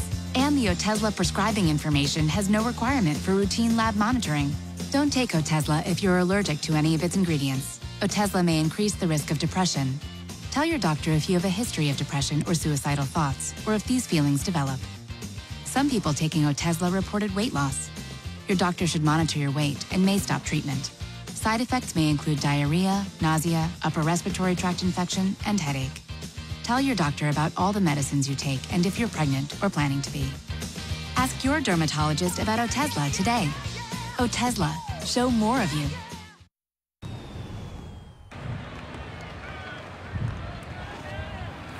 That's a great pitch. Great pitch. Jared Poche. Troy Fullwood talked about that breaking ball, what a great pitch it was, and this was just a couple of seconds ago, the all-time winningest pitcher in LSU history. His buddy Alex Lang out there to congratulate him. Will not pick up his 40th win, but he certainly hopes that there's another night for LSU to play. They bring in Zach Hess. He's become the closer basically here in Omaha. The freshman out of Forest, Virginia at 6'6", 216. This should be fun. Throws at about 96. He's put up crazy numbers in 4 appearances here in Omaha. 10 strikeouts, 1 hit, no earned runs. And I guess of him, this is about controlling emotions as well. I think it absolutely is. Was recruited by both of these schools, ultimately chose to go to LSU. And for Zach Hess, has been virtually unhittable in this College World Series. 3 saves already. And no surprise that he's in right now. If you're LSU, you cannot let this lead go any larger than it is. 1-1.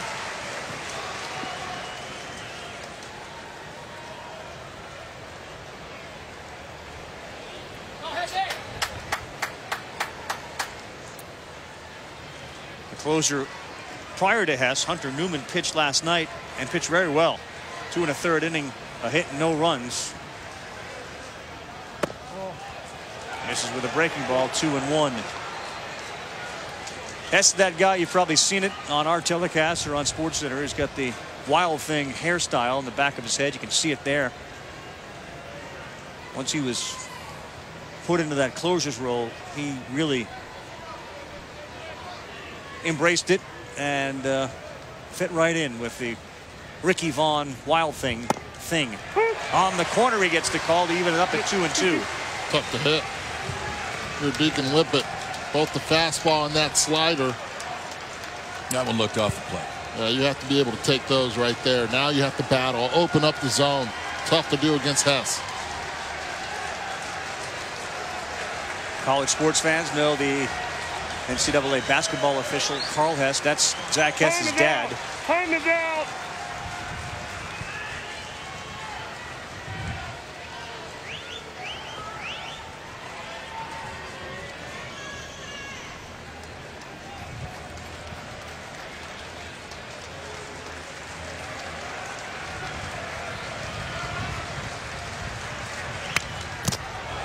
That was a hard one. 96 and down.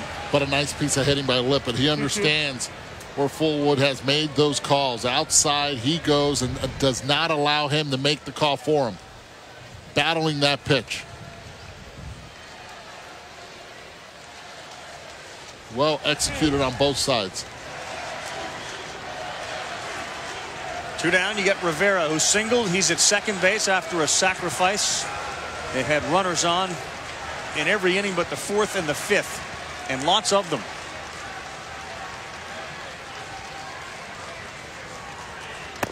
Gone is Lippett. Good job by Hess. He showed you just about everything there.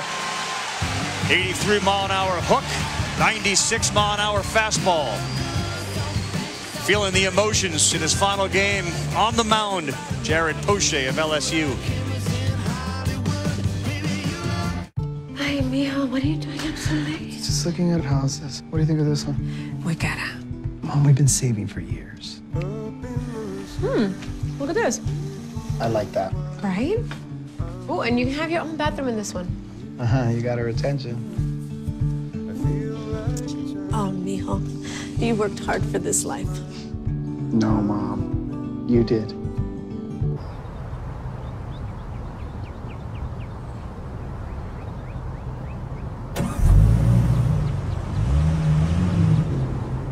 Visit your Volvo dealer today and get up to $4,500 in allowances. Sold! Next up for auction, we have the Miller family, the kids, social security numbers, the mother's maiden name. Let's start the bidding up at $200. Who'll give me 2 and 10? Your information could be out there, just waiting to be auctioned off on the dark web. But now there's Experian. We monitor the dark web globally and let you instantly protect your Experian credit file from identity thieves. Plus, get up to $1 million in identity theft insurance. Try Experian free for 30 days at Experian.com/protect.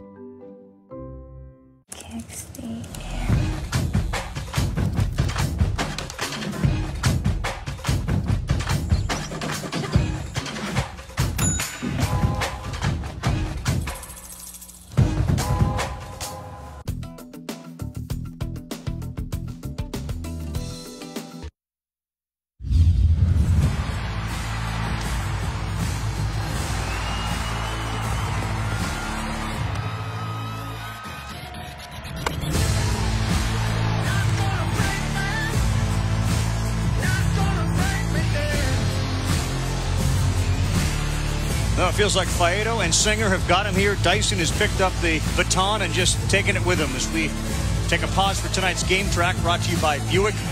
LSU's got those 3 errors. The statistic going in was 6 and 10. Any team that has made at least 1 error. They made 3. Remarkably, they're only down 2-0.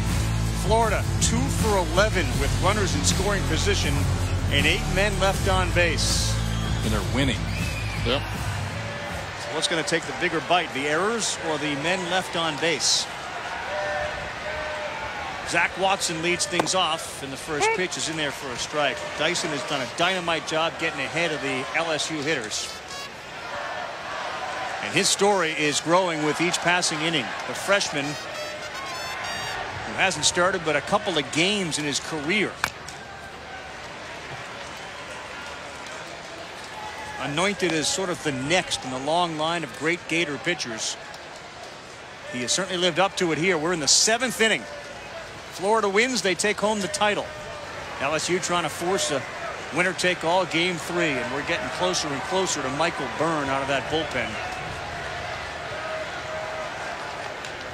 Slow roller, great speed. That's going to be a hit. No doubt about it. No doubt about it. Can he run? And on that swing and bunt, he's getting out of the box a little bit quicker too, but it's like a running start for Watson, who really doesn't need that because the speed is good enough already. And a good pitch too.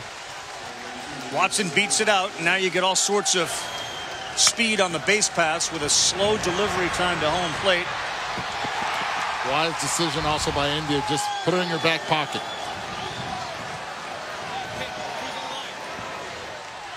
Watson 11 of 16 when it comes to stolen bases and base attempts. 2 of the 3 singles that they have tonight have been infield hits. Josh Smith, the third baseman, laced one to right center, got thrown out last night, trying to stretch it to a double.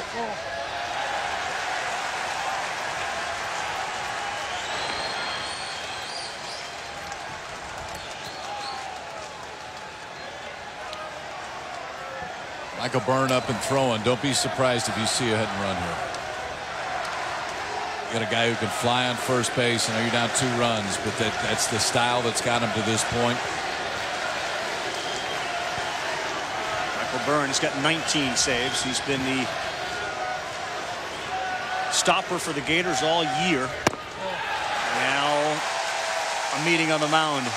This is prototypical of Mike Rivera. Every time it goes 2-0, he goes to the mound, and here comes Kevin O'Sullivan also to talk to his young hurler. I think that's it. I think you take him out right now. You got a guy in the bullpen with 19 saves, and I know that he was in the ball game last night, but Dyson has pitched the end of the 7th inning. He got a 2-run lead.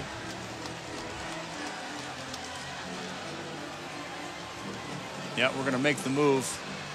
And the Gator fans that are here and the Gators on the bench, you've got to give the freshman from Florida by way of Massachusetts a rousing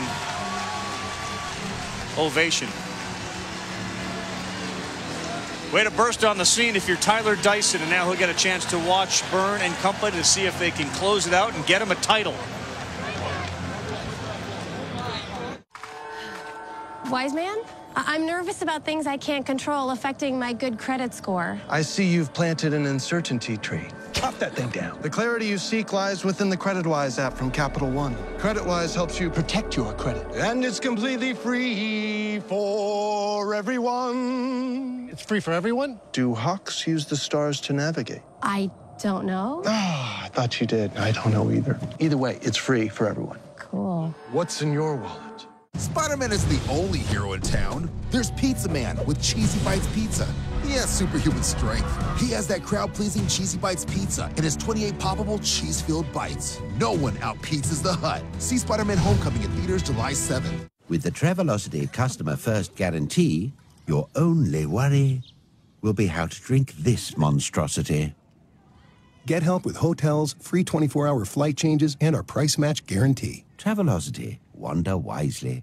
Okay, class, we'll be picking up. Get ready for a more vivid window into your games with a stunning 4K display and graphics that bring all the action to life. Peter, are you still with us? The Dell Inspiron 15700 Gaming with a 7th Gen Intel Core i7 processor. Your screen, super powered. See it in Spider-Man Homecoming. Dell, as real as it gets.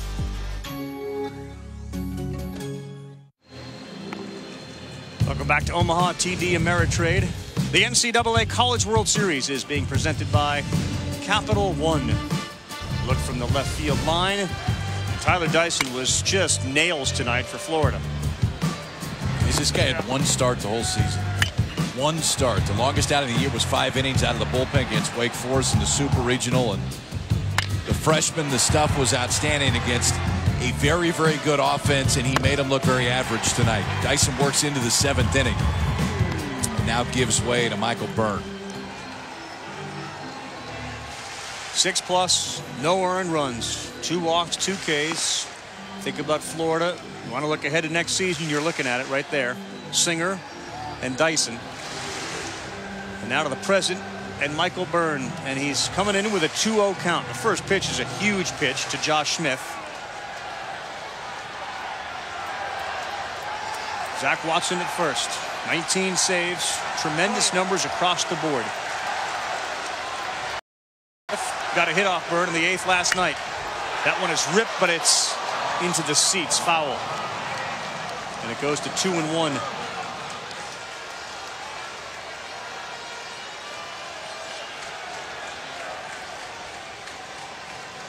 This was a situation in the 8th last night when Smith hit one to right center. Horvath cut it off. Threw him out going to second base.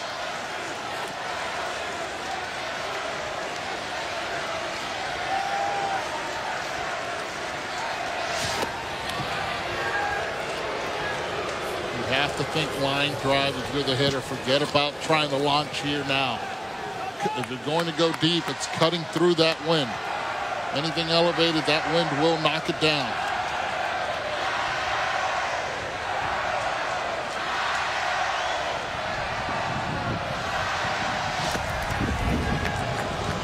An eye on the speedy base runner at first in Watson. Byrne's story's an interesting one too. A walk-on. They really hadn't identified a closer, and as they shuffled the cards, they landed on Byrne, and man, did he make it his position. You know, for a coach, there's nothing better than a security blanket at the back end. Down to second base on a called strike. 2-2. Watson into scoring position. Well, they guessed right, and that's why the reaction, you saw the reaction from Mike Rivera. You guessed right on a 2-1 breaking ball. There is no chance that Rivera's throwing anybody out there. The LSU fans in the outfield, especially right, all standing and cheering.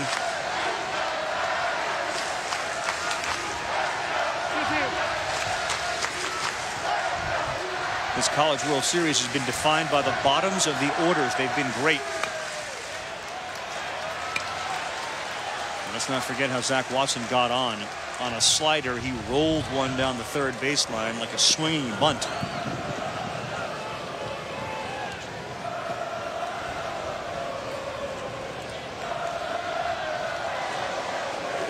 Tigers looking for their first hit with a runner on. They're 0 for 3 with runners in scoring position.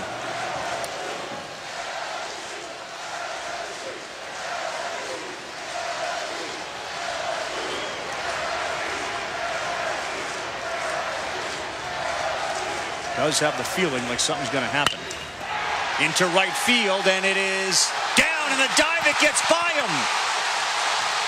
Here comes Watson. He's in. Double for Smith. 2-1.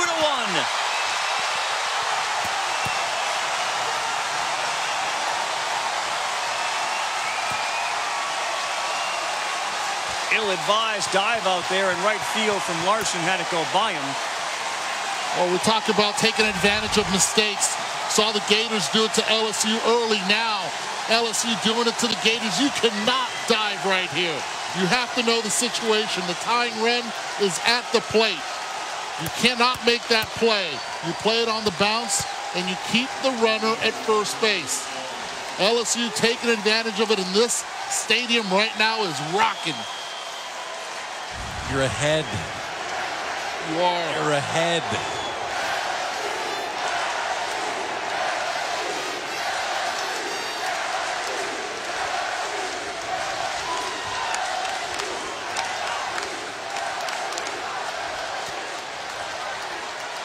Nobody out for Jake Slaughter.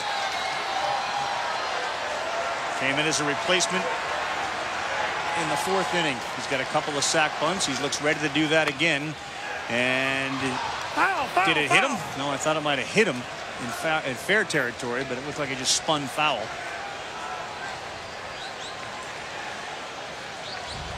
It's a risk for Slaughter. He's hanging around that batter's box. You got to get out of there.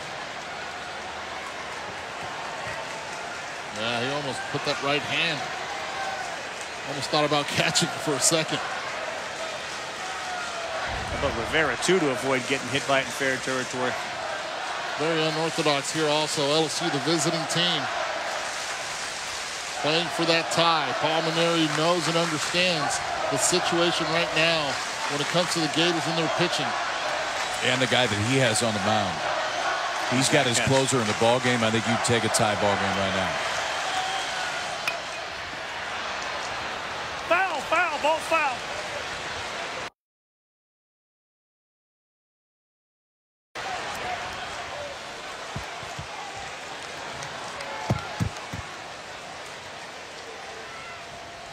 Starting pitchers, Faedo, Dyson. Nothing they can do right now, and LSU has got a run in the 7th. Nobody out.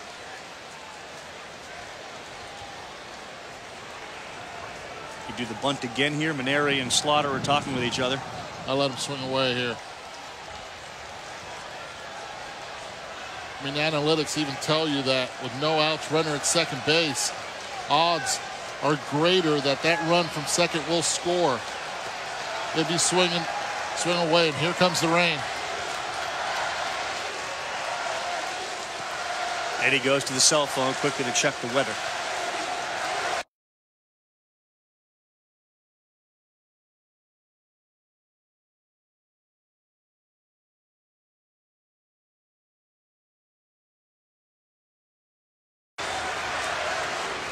Smith has got very good speed at second base.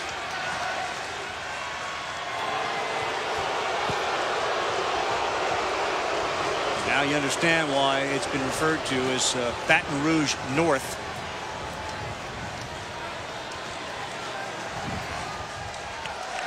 First time tonight they've had something to cheer about.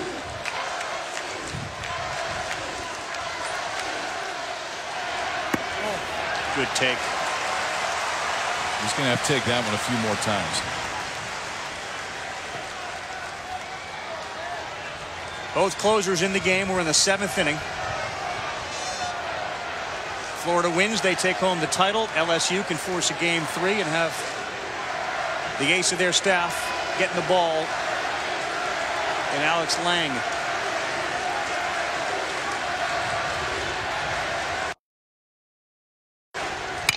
One-two into left field. Smith being held up. First and third. Nobody out there. Hitting Michael Byrne. Well, that curveball doesn't have the same action as it did yesterday, and this is what happens when you get a good look at it. Right in that 5-6 hole. Good hold at third base. No outs. LSU starting to believe. In the pitch before that, he took the one that Byrne wanted him to swing at. Forced Byrne back into the zone. That one hung up. Slaughter put a good swing on it. And an offense that did not have many signs of life for the first 6 innings now looks totally different here in the 7th.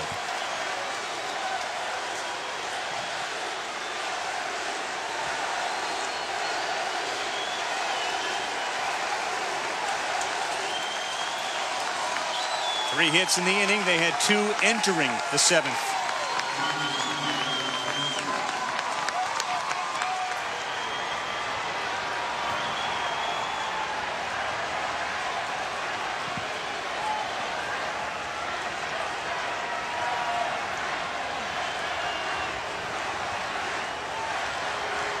You're the first baseman, Schwartz, right here. Ground ball. Have to go home with it. Middle plane, double play depth. Michael Papirski, the 8-hole hitter, swing and a miss. The junior out of Lamont, Illinois, has homered from both sides of the plate in the same game. No one has ever done that before. He's also hit another one with 3 home runs at the College World Series. Home runs are real hard to come by tonight, but anything to the outfield will tie the game up.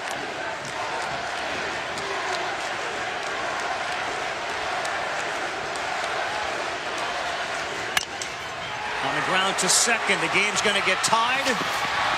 Takeout of Guthrie there. He's out. We may have to send the base runner back to third base because of a runner interference on the fielder. Wow, wow, wow. This is the only way that a run could not score on this play. He went hard into Guthrie. Now the question's going to be, you're trying to break up the double play. Did he do it on purpose? Did he slide late? But it sends the runner back to third base in Smith. What a turn of events. Watch if he leaves the base paths. He's going to say right he attempted to kick him. It's the right call. It's the right call, guys. The rule is you can go in hard, but you have to go directly into second base. At no time was he trying to hit the bag. It's the right call, and it's Paul Maneri is going to be furious because it takes a run off the board, but I think it is the correct call. Steve Mattingly was staring at the base and the slide and the leg of Guthrie. I know Slaughter's trying to be aggressive, but man, you got to know the situation right there. You just have to know the situation. You slide straight in. It's a tie ball game. I think we've seen more egregious plays at second base. There's no doubt about it. But I don't disagree with that. But the way that the rule is written, that is the correct call.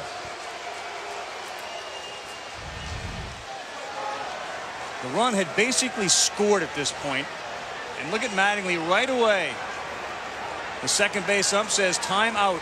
No hesitation whatsoever. That's perfect. Well, and I mean, the rule is pretty straightforward. The runner must slide onto the ground before the base in a direct line between the two bases. So in this case, a direct line between first and second. You can slide through the base if you would like. Come on now, this is brutal. Yeah, the LSU crowd is upset, and there are a variety of things being thrown onto the field. And I wouldn't suggest that it's only LSU people that are doing it.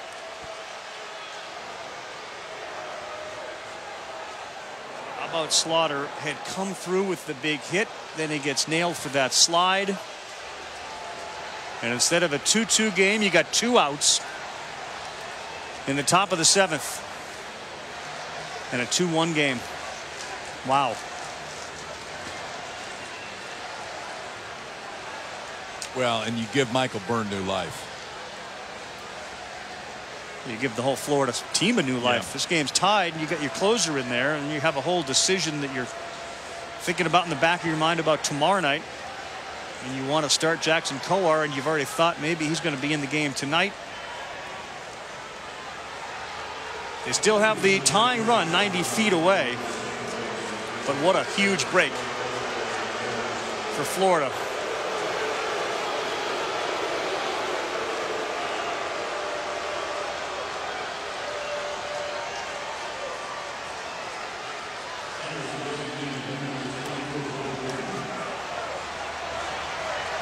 Jordan has been the 8th and now 9th hole hitter.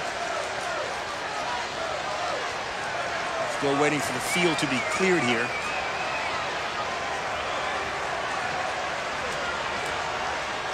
That'll be the defining play of this game if it ends with Florida somehow winning a title. Byrne has thrown only 1 wild pitch this season.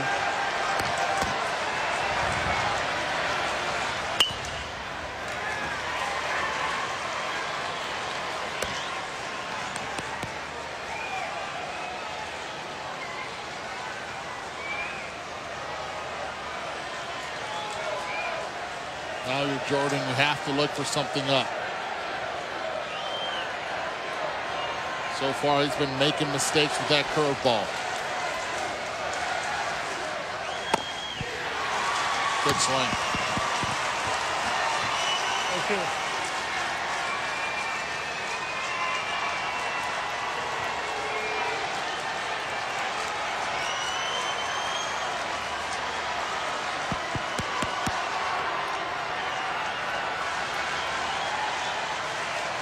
Two strikes, likely a slider, but if it gets by Rivera, you got a tie game as well.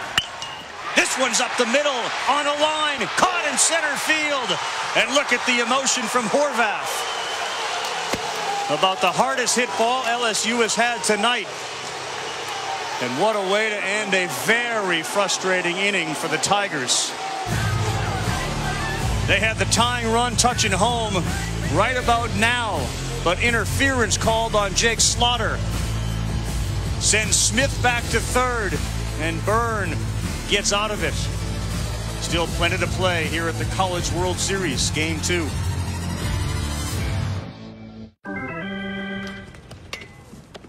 Whoa, man. Are those rhinestones on your hat? Yeah. My mom bought a bedazzler with her Capital One venture card. A bedazzler? She earns double miles with every purchase. She got a little carried away. Yeah. Could be worse. Yeah, could.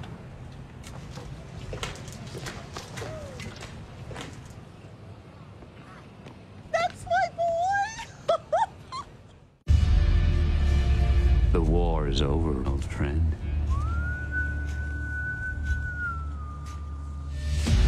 Everyone you ever loved has died by my hand.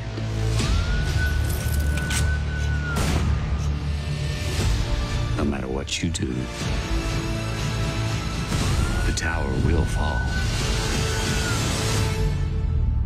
Death always wins. The Dark Tower.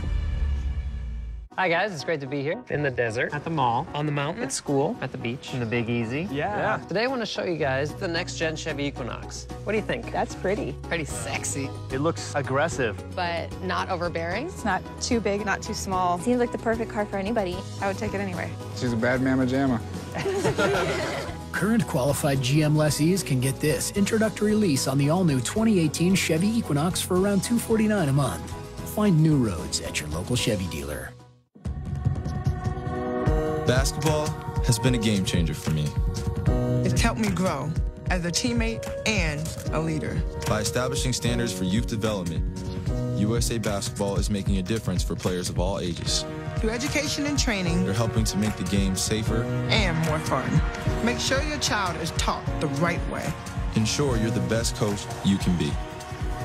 To learn more, visit usab.com or download the USA Basketball mobile app. Well, we're all taking a little breath after what just happened. Bottom of the 7th, Florida up 2-1 over LSU. And the first pitch from the closer, Zach Hess, who came in the last half. Inside. Wild interference call. Jackson Coar, who very well could be starting for them in Game 3, is up throwing now. As Florida senses they can end it and win their first College World Series championship. Sky high on the infield. Smith makes the play. Good play. Attaboy.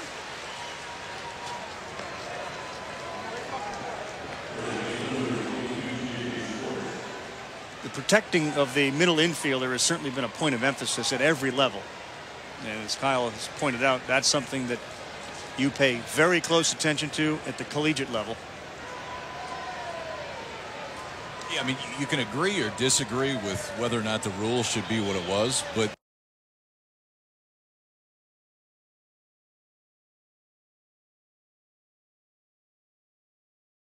now you can actually, I mean, you can at least go through the base. So if a second baseman or shortstop is just hanging out there, you can't technically take him out. You just have to go directly through the base.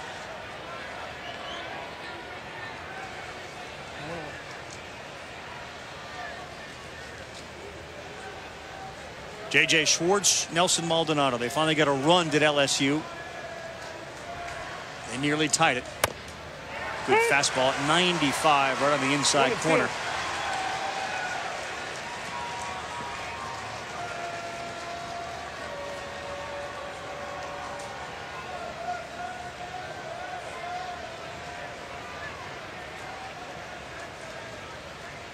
Power on power here. Threw him a slider and a little roller back to Hess. Fires over to first, and he's been very effective since he's come in. Quickly 2 down.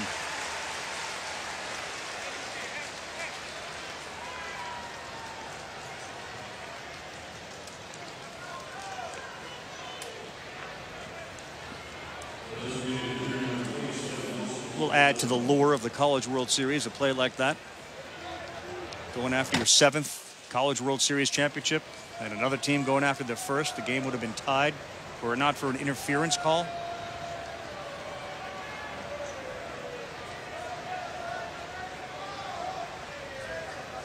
Nelson Maldonado, the designated hitter, a sacrifice, a single, and he flew out to center field.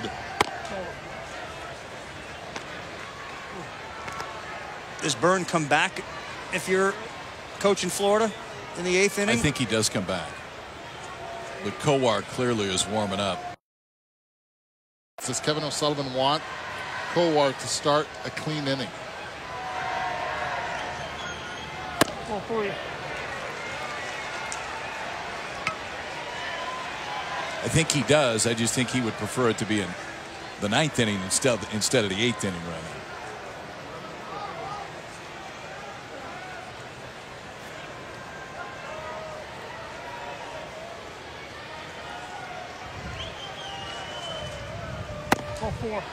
Hess got a little wild there. 4 balls to Maldonado, so he heads down to first base. As Kowar warms, you look at his tournament numbers. 1-1, an ERA of 6.6. 3 games started in 3 appearances, so he did not come out of the bullpen. But over the course of the season, 12-1, 4.15 ERA. And he started 18 games. Did not pitch in relief. A little backdoor slider on the inside to get ahead 0-1 to Jonathan India. 26,607, the 5th highest attendance at TD Ameritrade since it opened in 2011. 26,607. 1-1. I'm sure many of them are having conversations amongst themselves. So what did we just say? What happened?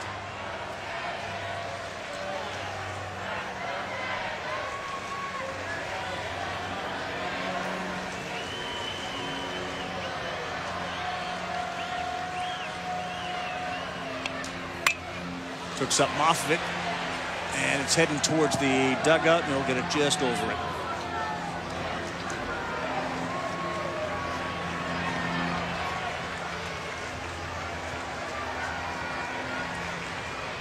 Story of the night for Florida has been missed opportunities, especially in the first 3 innings. As a result, only 2 runs. And for LSU, it was just an inability to hit. Tyler Dyson, great starter for Florida. 1-2 to India, but first a pickoff, and they nailed him. Nelson Maldonado. A big break, and LSU's got life again. Alan Dunn saw this one. Pitch before, Maldonado doing the same thing. This time they pick and get a gimme over at first. Tigers still trailing by 1. The T-Mobile Home Run Derby, Monday, July 10th at 8 on ESPN. To achieve financial security, there are 2 halves to consider: protect and grow. Instead of focusing on insurance or investments alone, we bring them together into one whole picture. At Northwestern Mutual, we guide you along your path by combining personalized investments and world-class insurance. That's one of the reasons 96% of our clients stay with us year after year. At Northwestern Mutual, we help you live life differently. It's okay. Inconsciente, a été transportée à l'hôpital. Aí, Pedro, preciso de você na caixa, Davi, ajuda ele.你先把这弄上，对。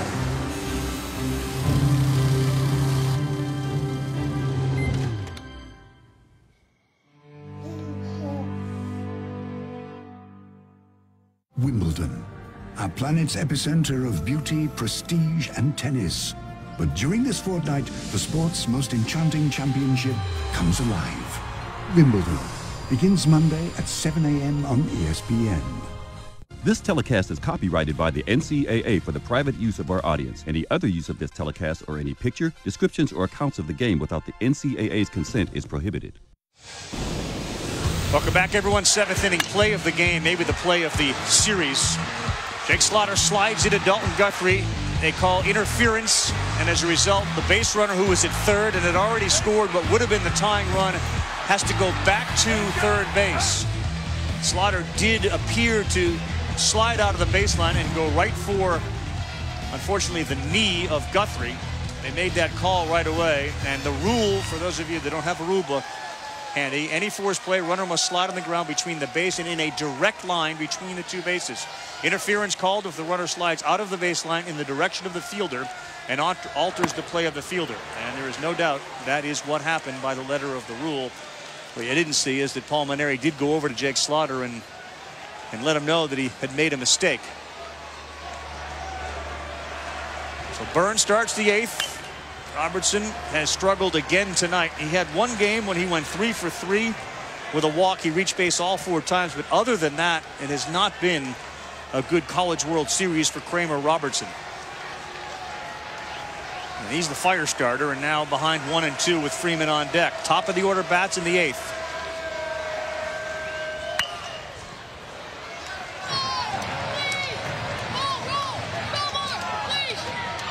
Oh, nobody picked the ball up. It ran along the wall and nobody got it.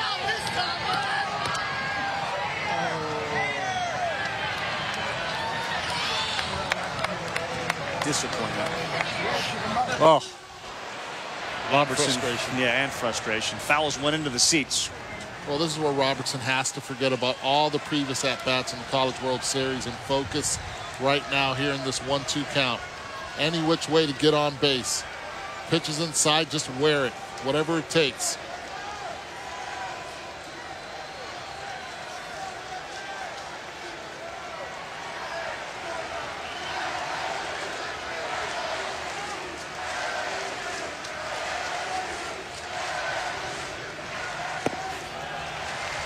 Two and 2. Robertson made the final out in last night's game 1, a 4-3 victory for Florida. Another one-run game. Anybody surprised given the 2 SEC co-champions? No. Not one bit.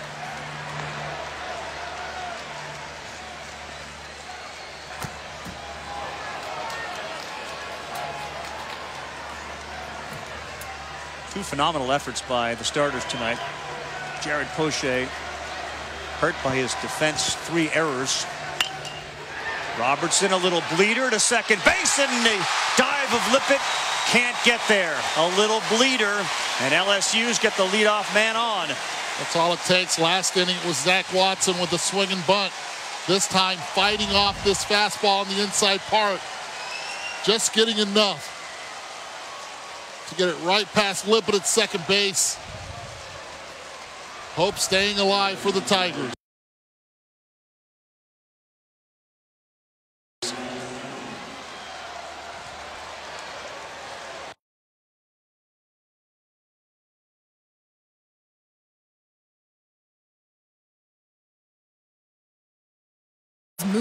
Move on past the frustration of this game so far. Paul Mainieri said it many times. The 8th inning has been good to us. A lot of guys saying this 8th inning is ours. Let's go out and take it. 43-13, Laura. To drive your point home, they have outscored the opponent 43-13. Speed on the bases and speed at the plate, and Cole Freeman. That ball gets by Rivera and goes all the way to the backstop. Robertson, a big turn, and wisely puts the brakes on. What a nice job by Jonathan India, the third baseman. Aggressively going after that ball right there. If you're wondering why Mike Rivera didn't get in front of it, well, it's the fastball. Watch him right here, squaring up the bunt. Ball in the dirt. Rivera doesn't pick it up, and you see India aggressively sliding, making a nice play, keeping Robertson at second base.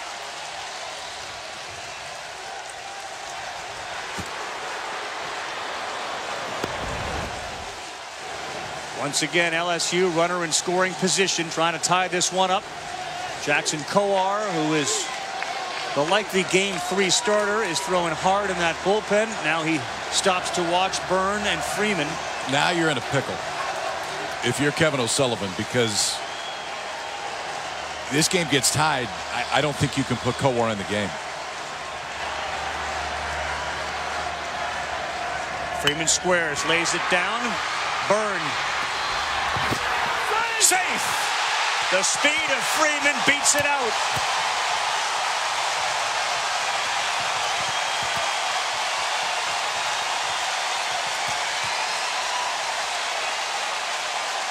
And now LSU's in big-time business. Think of what the speed of Watson and the speed of Freeman has meant in the last 2 innings for LSU. For Watson, he beats out a swinging bunt, ends up on first base, comes around to score the first run of the ball game, and this time on what is a sacrifice bunt. You got to stretch there if you're limping. You can't wait for that baseball to get to you. He's waiting for that baseball to get to you. He's got that left foot on the bag. Keith Jones making the right call.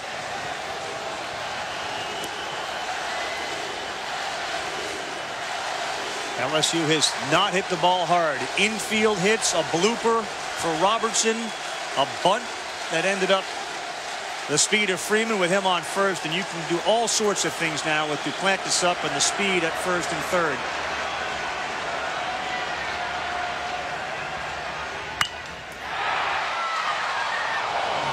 Loud foul.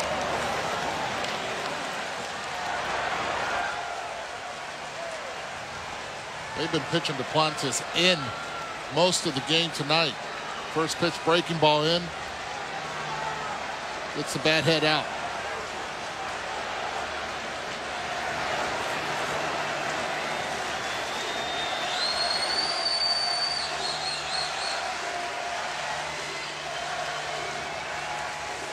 I think Cole Freeman's aware of not to slide into second base at a potential double play.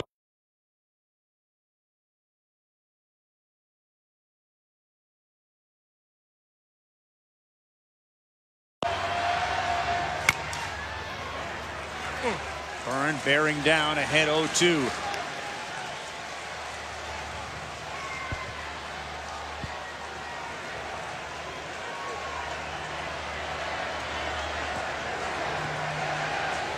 That's the LSU Tigers who are trying to rally right now.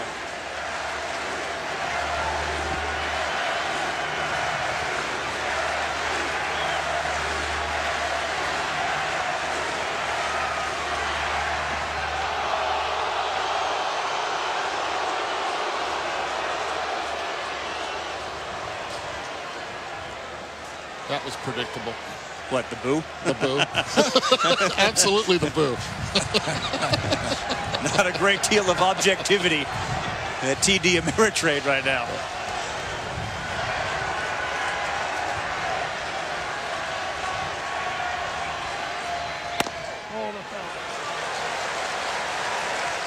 Duplantis, the sophomore, batting in the 3-hole, quiet kid. As we mentioned, comes from a very athletic family that has competed at the highest level. A dad who was a member of an Olympic team as an alternate, a mom who was a heptathlete, younger brother who has set a world junior record in the pole vault.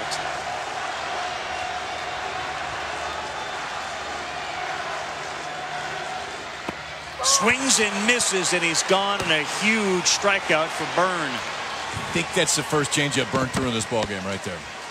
Everything else have been fastball, breaking ball, fastball, breaking ball. And in a spot in this ball game where you absolutely need a strikeout, if you get to 2 strikes, Byrne throws a really good changeup. Arm speed was good. It's off the plate, had big time sink. Duplantis couldn't hold up, swung right through it. And now that will get Jackson Kowar throwing again. If they were playing for the tie in the 7th, why wouldn't they have that drag bunt to first to play for the tie in the 8th? With Duplantis, you mean safety right there? Whoever. Yeah. If we did it once in the 7th, why aren't they doing it again? This is fascinating right now. Because if you want your best chance to get out of this thing without giving up any runs, it's that guy warming up in the bullpen right now. And he signaled to him already. We are all in. We are. Everybody push the chips to the middle. This is the guy that was supposed to start game 3 for Florida if there was going to be a game 3. Now he's going to come on in with 1 out in the 8th inning. Open up the door for anything to happen tomorrow night. But you worry about that tomorrow. You could win a championship tonight. You bring in Jackson Kowar to face the number 4 hitter, Greg Deichmann. When we come back to the College World Series in the top of the 8th inning. Wise man? I'm nervous about things I can't control affecting my good credit score. I see you've planted an uncertainty tree. Chop that thing down. The clarity you seek lies within the CreditWise app from Capital One. CreditWise helps you protect your credit. And it's completely free for everyone. It's free for everyone? Do hawks use the stars to navigate? I don't know. Ah, I thought you did. I don't know either. Either way, it's free for everyone. Cool. What's in your wallet? Where are we going? We have to go to Dunkirk. I'm not going back. I'm not going back. If we go there, we'll die.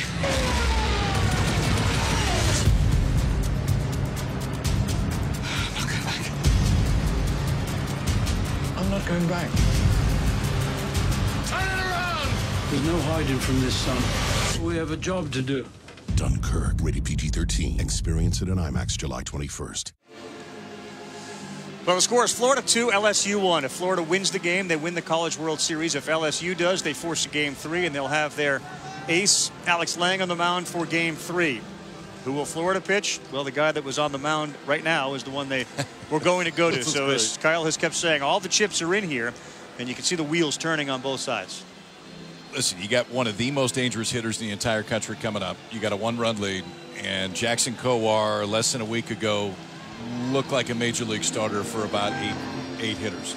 You look for That's about all you need him for here. Absolutely. And this guy gives you the best chance to strike out Dykman right now. For Kowar, just a sophomore, draft eligible next year, but the stuff is real stuff. It's mid-90s fastball, big-time breaking ball. And we saw it on display early in his previous appearance here at the College World Series. He was great the first time through the order, then got a little bit shaky after that. This is the big question mark. 18 appearances, 18 games started. Right. He's inheriting runners right now at the corner, on the corner. So he has to focus on that hitter and forget about pacing yourself. It's about getting that strikeout. 31st overall appearance of his career, 7th in relief, and the first time he's been a relief pitcher since April of 2016. Guys, just a reminder, Kevin O'Sullivan said it was Jackson Kowar's idea to potentially go to him in this game. He wanted the ball right here. I would love right now Cole Freeman to take a fake steal, couple steps to see if they're going to throw through, if the Gators are going to throw through or not. The middle infielders will let you know. They'll stay still or they'll stay in position or not. That way you can steal second on this situation.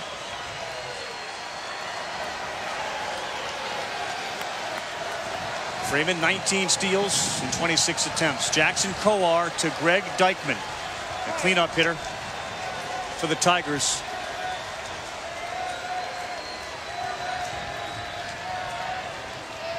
He goes. Dykman on the ground. They'll come home with it. Rivera tags Robertson. He's out at home. What a play by J.J. Schwartz and Mike Rivera, two veterans for Florida, as they cut down the would-be tying run. There's no hesitation about J.J. Schwartz right there making that play home plate. Sees it coming right at him. Plays at the plate can be reviewed, and Robertson, did he get his hand in before the tag? Doesn't look like it, at least at first glance. This will be a much better view. He's out. No, he's out. That's a great play by J.J. Schwartz. Holding the base runner on, got off there far enough so he could make that play. Had to stretch all the way backhand, but there was zero hesitation in it.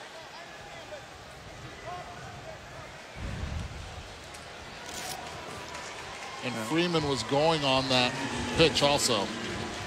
No opportunity to get a double play right there on contact. Robertson was going. And if he hesitates at all, he's safe. Yeah. So they'll take a look at it. You've seen it at home. It shouldn't take very long. It shouldn't, but I'm glad that they are taking a look at it. This is why we have it right here. Troy Fullwood's been good all night, right on top of it. I think this one will be pretty quick.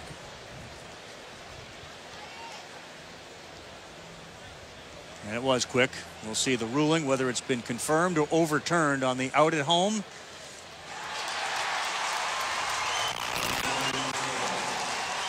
Out at home, Kowar is 1 out away from getting out of this 8th inning. And just think about what chances LSU has had in the 7th and the 8th inning.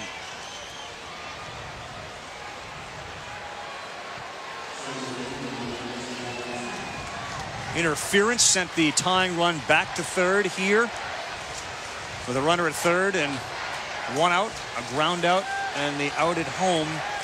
Now Zach Watson, look at the numbers in the College World Series, 360, and tremendous speed at second base in Cole Freeman.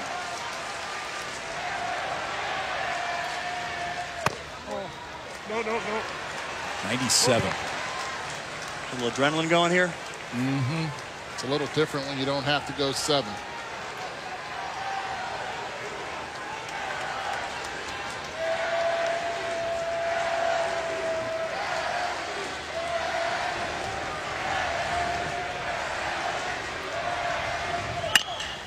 Center field line shot.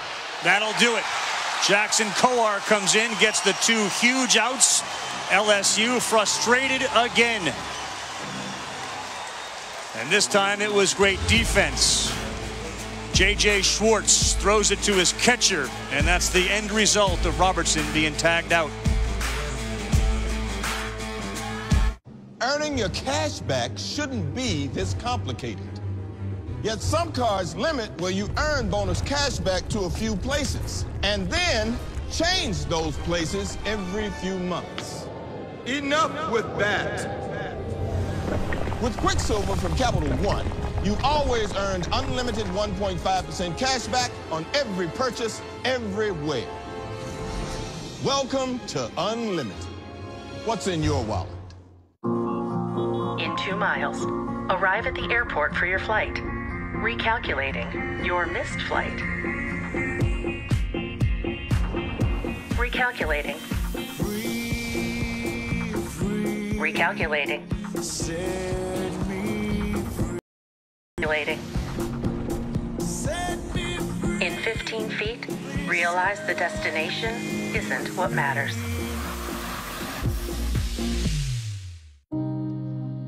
I know if the pain comes, I'm not going to get my job done. Pain's kind of self-defining. When it hurts, it hurts. When I can't do something, it makes me feel isolated. With Aleve, you can stay strong longer because only Aleve has the strength to stop tough pain for up to 12 hours with just 1 pill. Tylenol can't do that. I get to be present and enjoy what I love. This is my pain, but I am stronger. Aleve, all day strong, all day long. The NCAA College World Series is presented by the Capital One Venture Card. Earn unlimited double miles on every purchase every day. What's in your wallet? Welcome back, everyone. Carl Ravitch, Eduardo Perez, Kyle Peterson, Laura Rutledge. Florida and LSU are putting on a show with some incredibly memorable plays. Interference play in the 7th brings the tying run back to third. They had a chance, first and third, nobody out, strikeout, fielder's choice here. Go! Boom! Robertson, we got a boom from Troy Fullwood on a play at the plate. So we now begin the bottom of the 8th inning. Pitching decisions that Kevin O'Sullivan have made have paid off to this point. He's got nothing showing for a game 3 if they ever get there, but boy, has he put himself in ideal position to close it tonight with Jackson Coar on the mound. They know who they would face tomorrow. Alex Lang. If it gets to that point, it's Alex Lang on the mound for LSU. I think the thought is we got a better chance to win this one. Well done there. That's a fair ball. India down the line. He heads for second. This may be a play, but he dives in safely. Jonathan India with a big leadoff double for the Gators. The thought is if we got the lead in this one, we got a better chance here than going toe-to-toe with Alex Lang tomorrow. And Jonathan India's trying to extend that lead right here. This is what Joe Madden from the Cubs calls go after the jugular, the jug runs, add-on runs.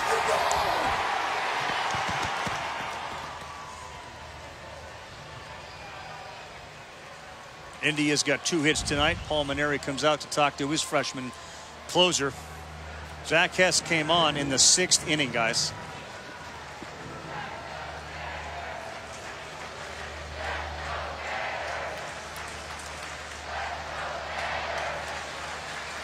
SportsCenter will follow us We'll have the entire day from the world of sports. John Butchergross, Kenny Mayne watching this one.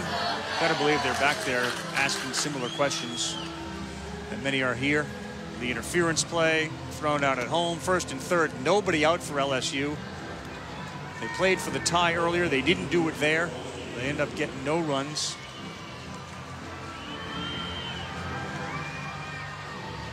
Florida has burned through basically every arm that they have, and now likely see Langworthy try again to lay a bunt down, I would assume.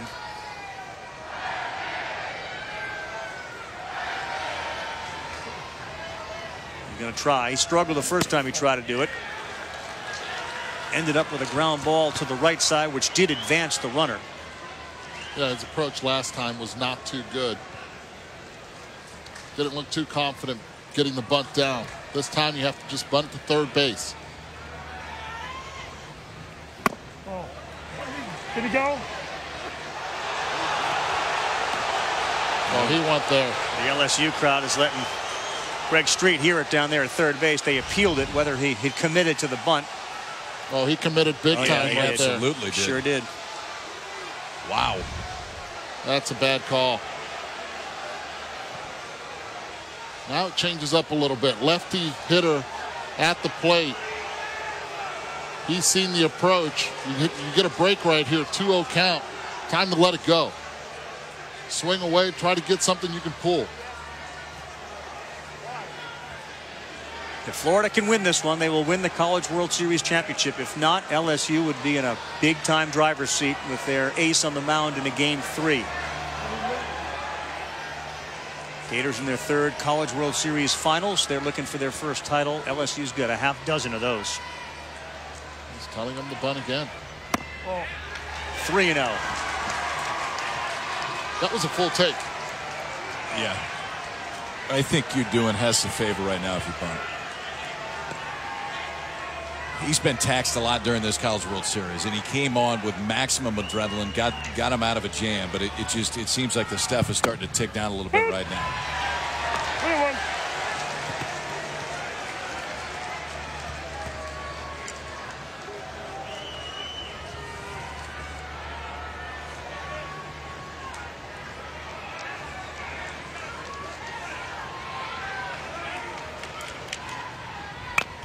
Oh. 3-1. He got a good fastball to hit, but he squared to bunt and fouls it off, and now 3-2. Just the fundamentals have really been, they've been brutal. Let's be straight up here. You have to be able to get the bunt down, and I guarantee you this is going to be emphasis next year for both programs. Well, you would think. Again, we talked about it, and I do believe they practice it. They just don't put it into practice very often. But a 3-2, and he walked him.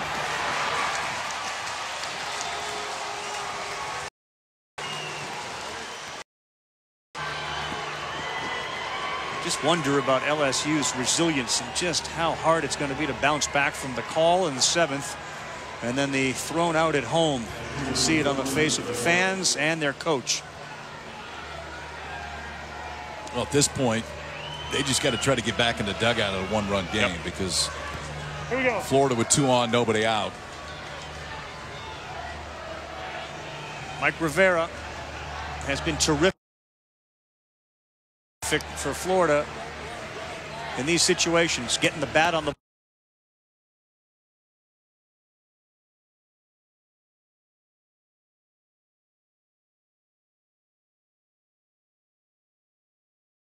so much. That one got Papirski off the foul ball. Well, the fundamentals are right there. The only thing is he went after a pitch up in the zone. Anything over your bat head, you just have to pull that bat back.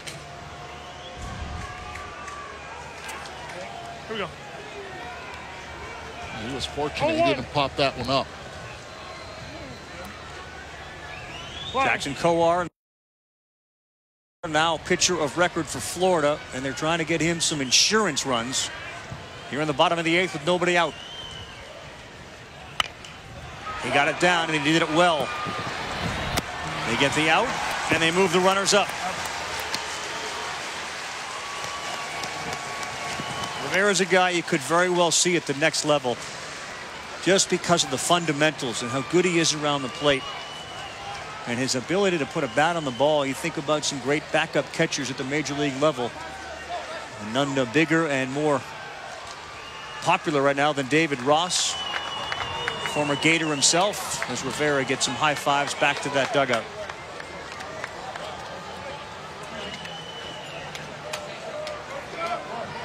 Christian Hicks will pinch hit here. So you get the left-hander in there to face Hess. We've seen plenty of action in this College World Series already. Horvath started defensively today. Maldonado DH, which pushed Hicks out of the lineup. And he won't get a chance to swing the bat. Yep. He's appeared in 63 games, Hicks, with a .282 average, so they'll load him up, get the force everywhere. And Nick Horvath, the number 9 hitter, delivered a hit and scored a run in the second inning. Have a little conversation with Kevin O'Sullivan in the batter's box right now. What do you think the suggestions are being made to him are? I think part of it is I think you really have to force Hess into the zone. I mean, you can tell there's some fatigue there, and it's understandable there's some fatigue there. I'll tell you another thing, and Coach O'Sullivan, attention to detail all around. On that bunt right there, Hess did not get out of the mound quickly. Long legs. Don't be surprised, even with the bases loaded, you try to steal another run here with a well-executed bunt.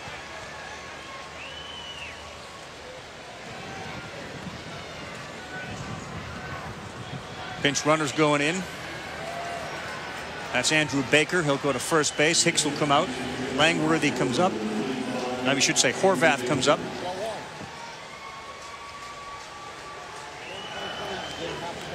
Horvath has been asked to sacrifice and has done it successfully one time.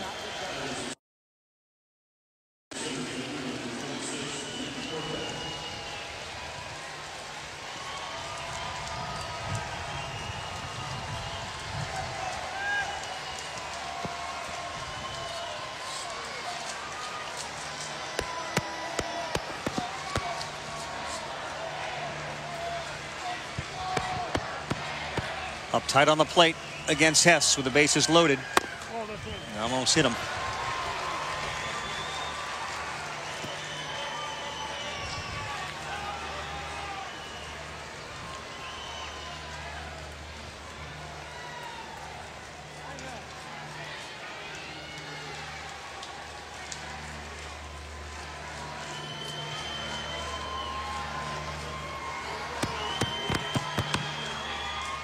Look out.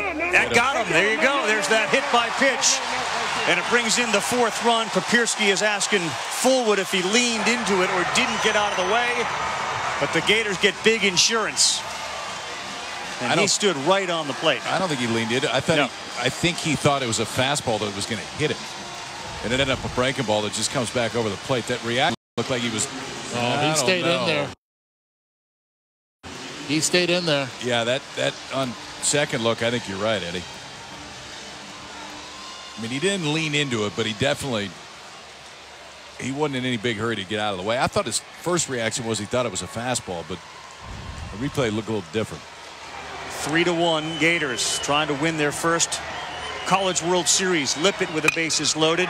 Laces one into center field, and that'll score 1 run. Here comes the second. The throw is not in time. Deacon Lippett makes it 5-1 Florida.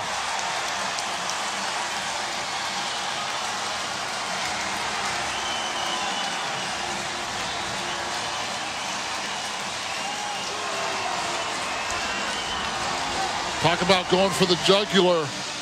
The Florida Gators have opened this up. Big hit right up the middle for Deacon Lippett. And that's been the MO of the Florida Gators. Everything up the middle. The approach has been dead on since the first pitch of the game. Huge hit for Deacon Lippett, the sophomore. Delivers 2 runs. Langworthy and Baker. LSU fans begin to head for the exits. And the pitch to Guthrie is in there for a strike. Everything Kevin O'Sullivan did, all the gambles with the pitching staff, looks like they're going to pay off for him. With Jackson Coar, one of their premier pitchers, on the mound for the top of the ninth, and at least a 4-run lead. Popped up and out of play. Deacon Lippett 2 for 5, 3 RBIs and a run. And one of the things the Gators hadn't been able to do early in the game is to deliver a hit with runners on or runners in scoring position.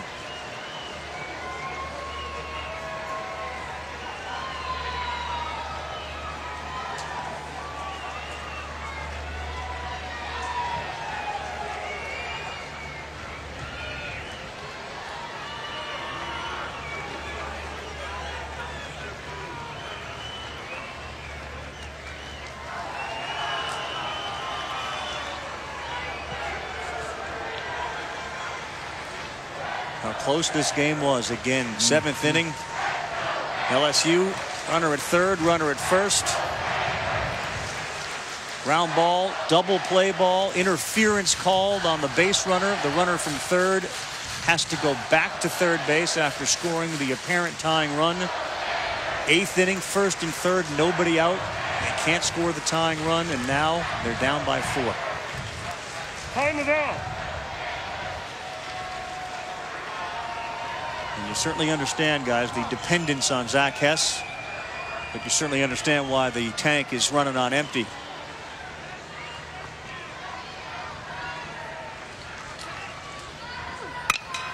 Guthrie on the ground. That one gets through.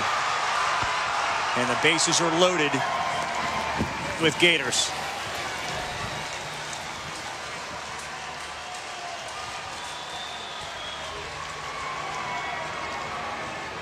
Dalton Guthrie 2 hits tonight.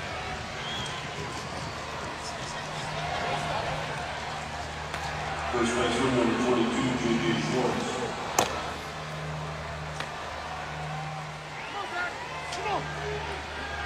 Florida won 2 of 3 during the regular season. They won game 1, obviously, and here they are looking to put game 2 in the books. Make it 4 out of 5 against the LSU Tigers this season, and this one would get him a College World Series championship. Schwartz, center field, deep. Watson to his right makes the play. He'll throw it back in. 6th run for Florida scores, and they get a 5-run lead.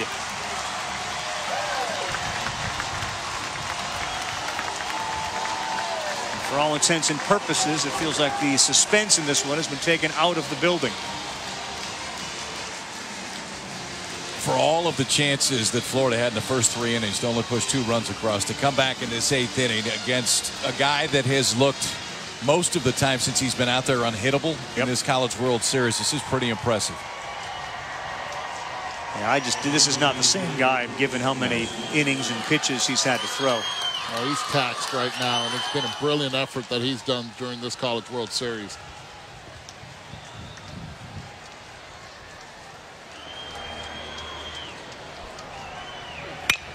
Maldonado, center field. Watson going out. Now charges in and he makes the play, and that will do it. But what a huge inning for the Gators of Florida. It was 2-1 when the inning started. It's now 6-1, and they're 3 outs away from their first College World Series title.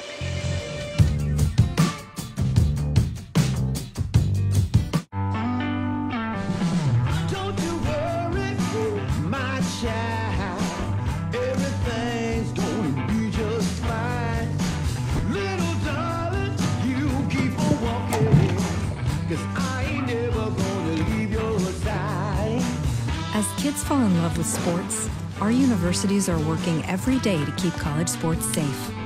So you buckle up, Northern Ohio. Cedar Point, here we come.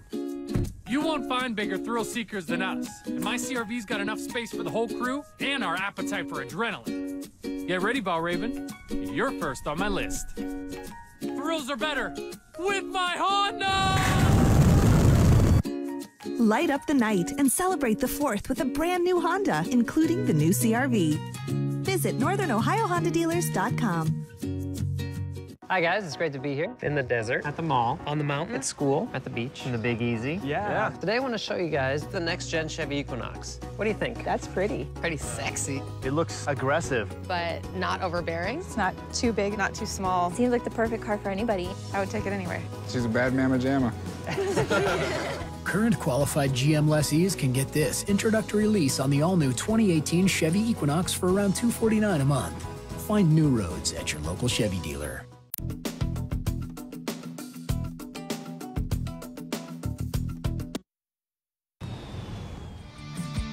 This style of play that we've had this year, not everyone loves that, maybe not hitting as many long balls as everyone likes to see. That's fine that they can say that. I mean, they can say whatever they want about us. We're a gritty bunch. We get a lot of contributions from a lot of different people. That's why I think we're so good. If we're down 1 or we're down 4 or whatever, we always try to fight back to win. We've been through so much adversity and we fought through it, and we just have a lot of heart. We've proved a lot of doubters wrong so far. Now we're here, so thanks to those people who said that. Mike Rivera, the catcher. Kevin O'Sullivan looking for his first World Series title. He's made 6 appearances here. The Gators have been here double. Cannot overlook or overstate the performance of the freshman Tyler Dyson for the Gators. And you're looking at this guy, Jackson Coar, Tyler Dyson, and Brady Singer coming back next year for them. Left field on a line, stays up, 1 down. They're 2 away.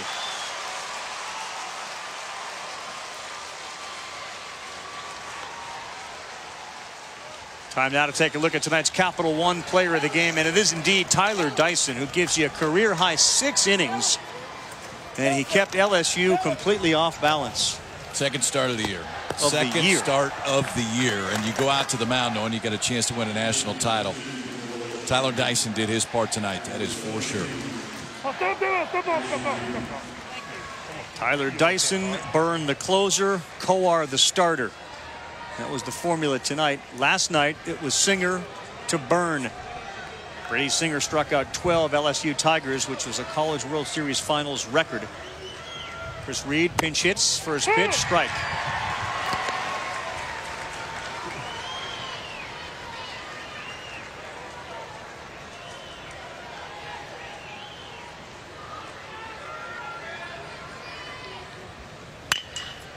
Into center field, and Chris Reed in Omaha at the College World Series pinch hits and delivers a single.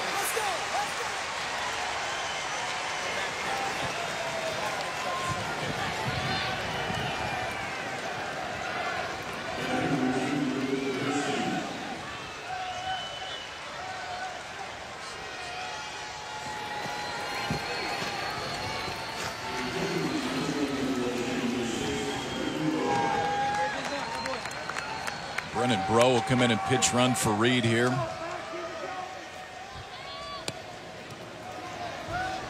Michael Papierski bats. The College World Series tournament that was dominated by the offense with the 23 home runs. The first time tonight we see the wind blowing in, and the pitchers enjoyed that. There were some balls hit tonight that on the other nights very likely would have gone out of the ballpark, but all of them were kept in play tonight. We kind of reverted back to what we have seen in years past at TD Ameritrade, where clutch hitting, some singles, and power pitching wins games. Bro goes down to second base. Papierski down 0-2.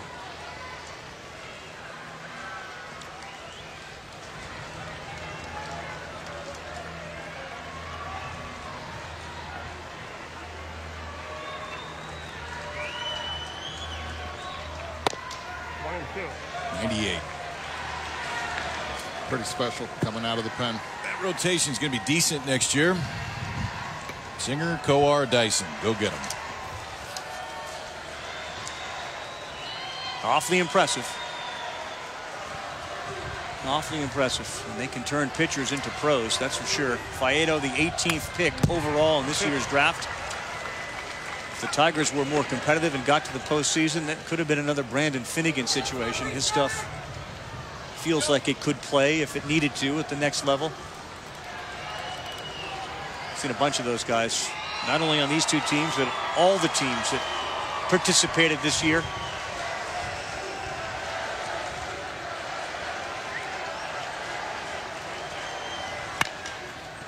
Slow roller to short. Guthrie. 1 out away. Carl, you said it early on. It's about pitching, defense, and base running, and that's why the Gators are where they're at, and that's why the Tigers tonight are where they're at.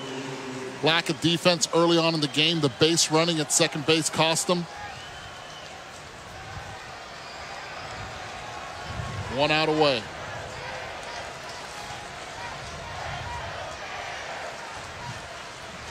Now, Paul Maneri had said earlier this week, and I don't think he was saying it in any way other than a compliment, that he was surprised that Florida and O'Sullivan hadn't won a World Series before because of the talent that has come through the system. This could do it on the ground to second.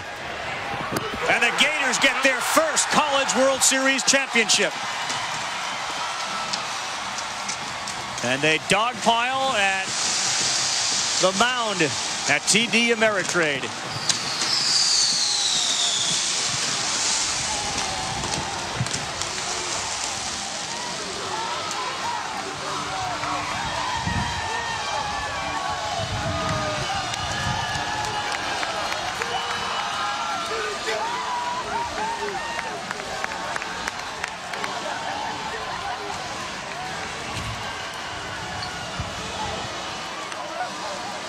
Gambling man tonight.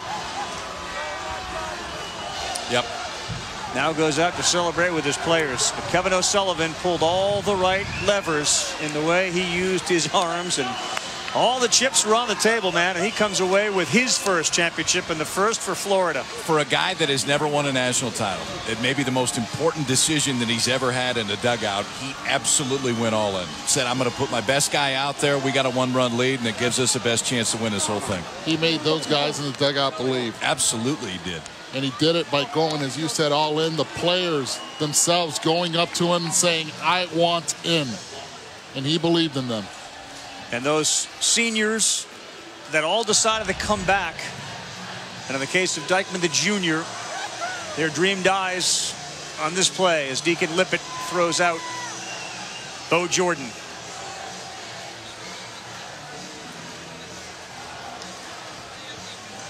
And perhaps it's been the experiences that they've had in the past where O'Sullivan has witnessed the way that others have managed it. You get to that bridge, and the question is it going to hold us?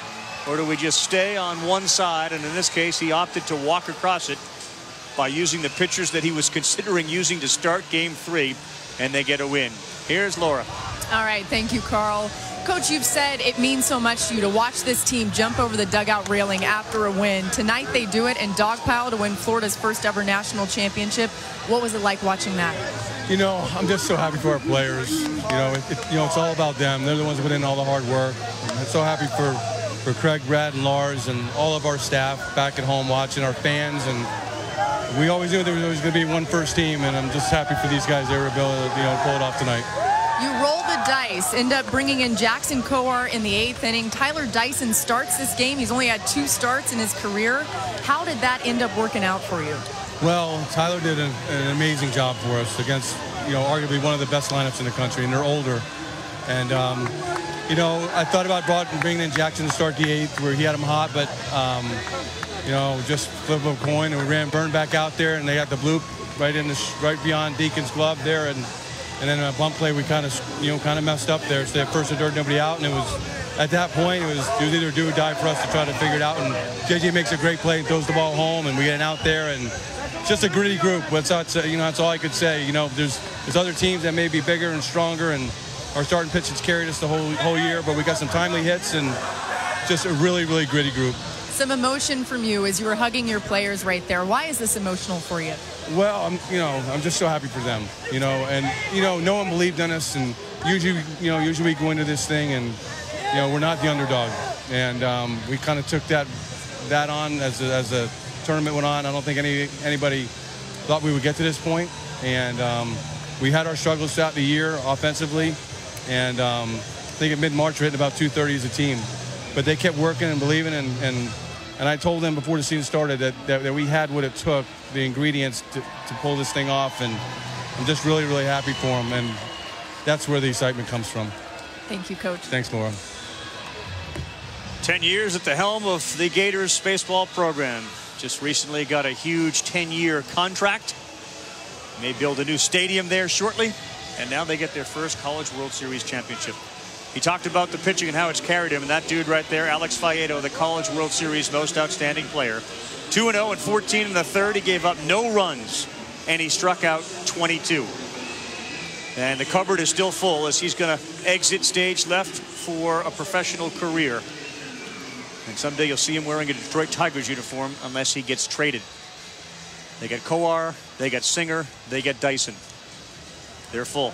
With Kyle Peterson, Eduardo Perez, Laura Rutledge, and our entire fantastic crew at the College World Series, I'm Carl Ravitch. We'll be back for some more postgame, but now it's time to turn it back to SportsCenter.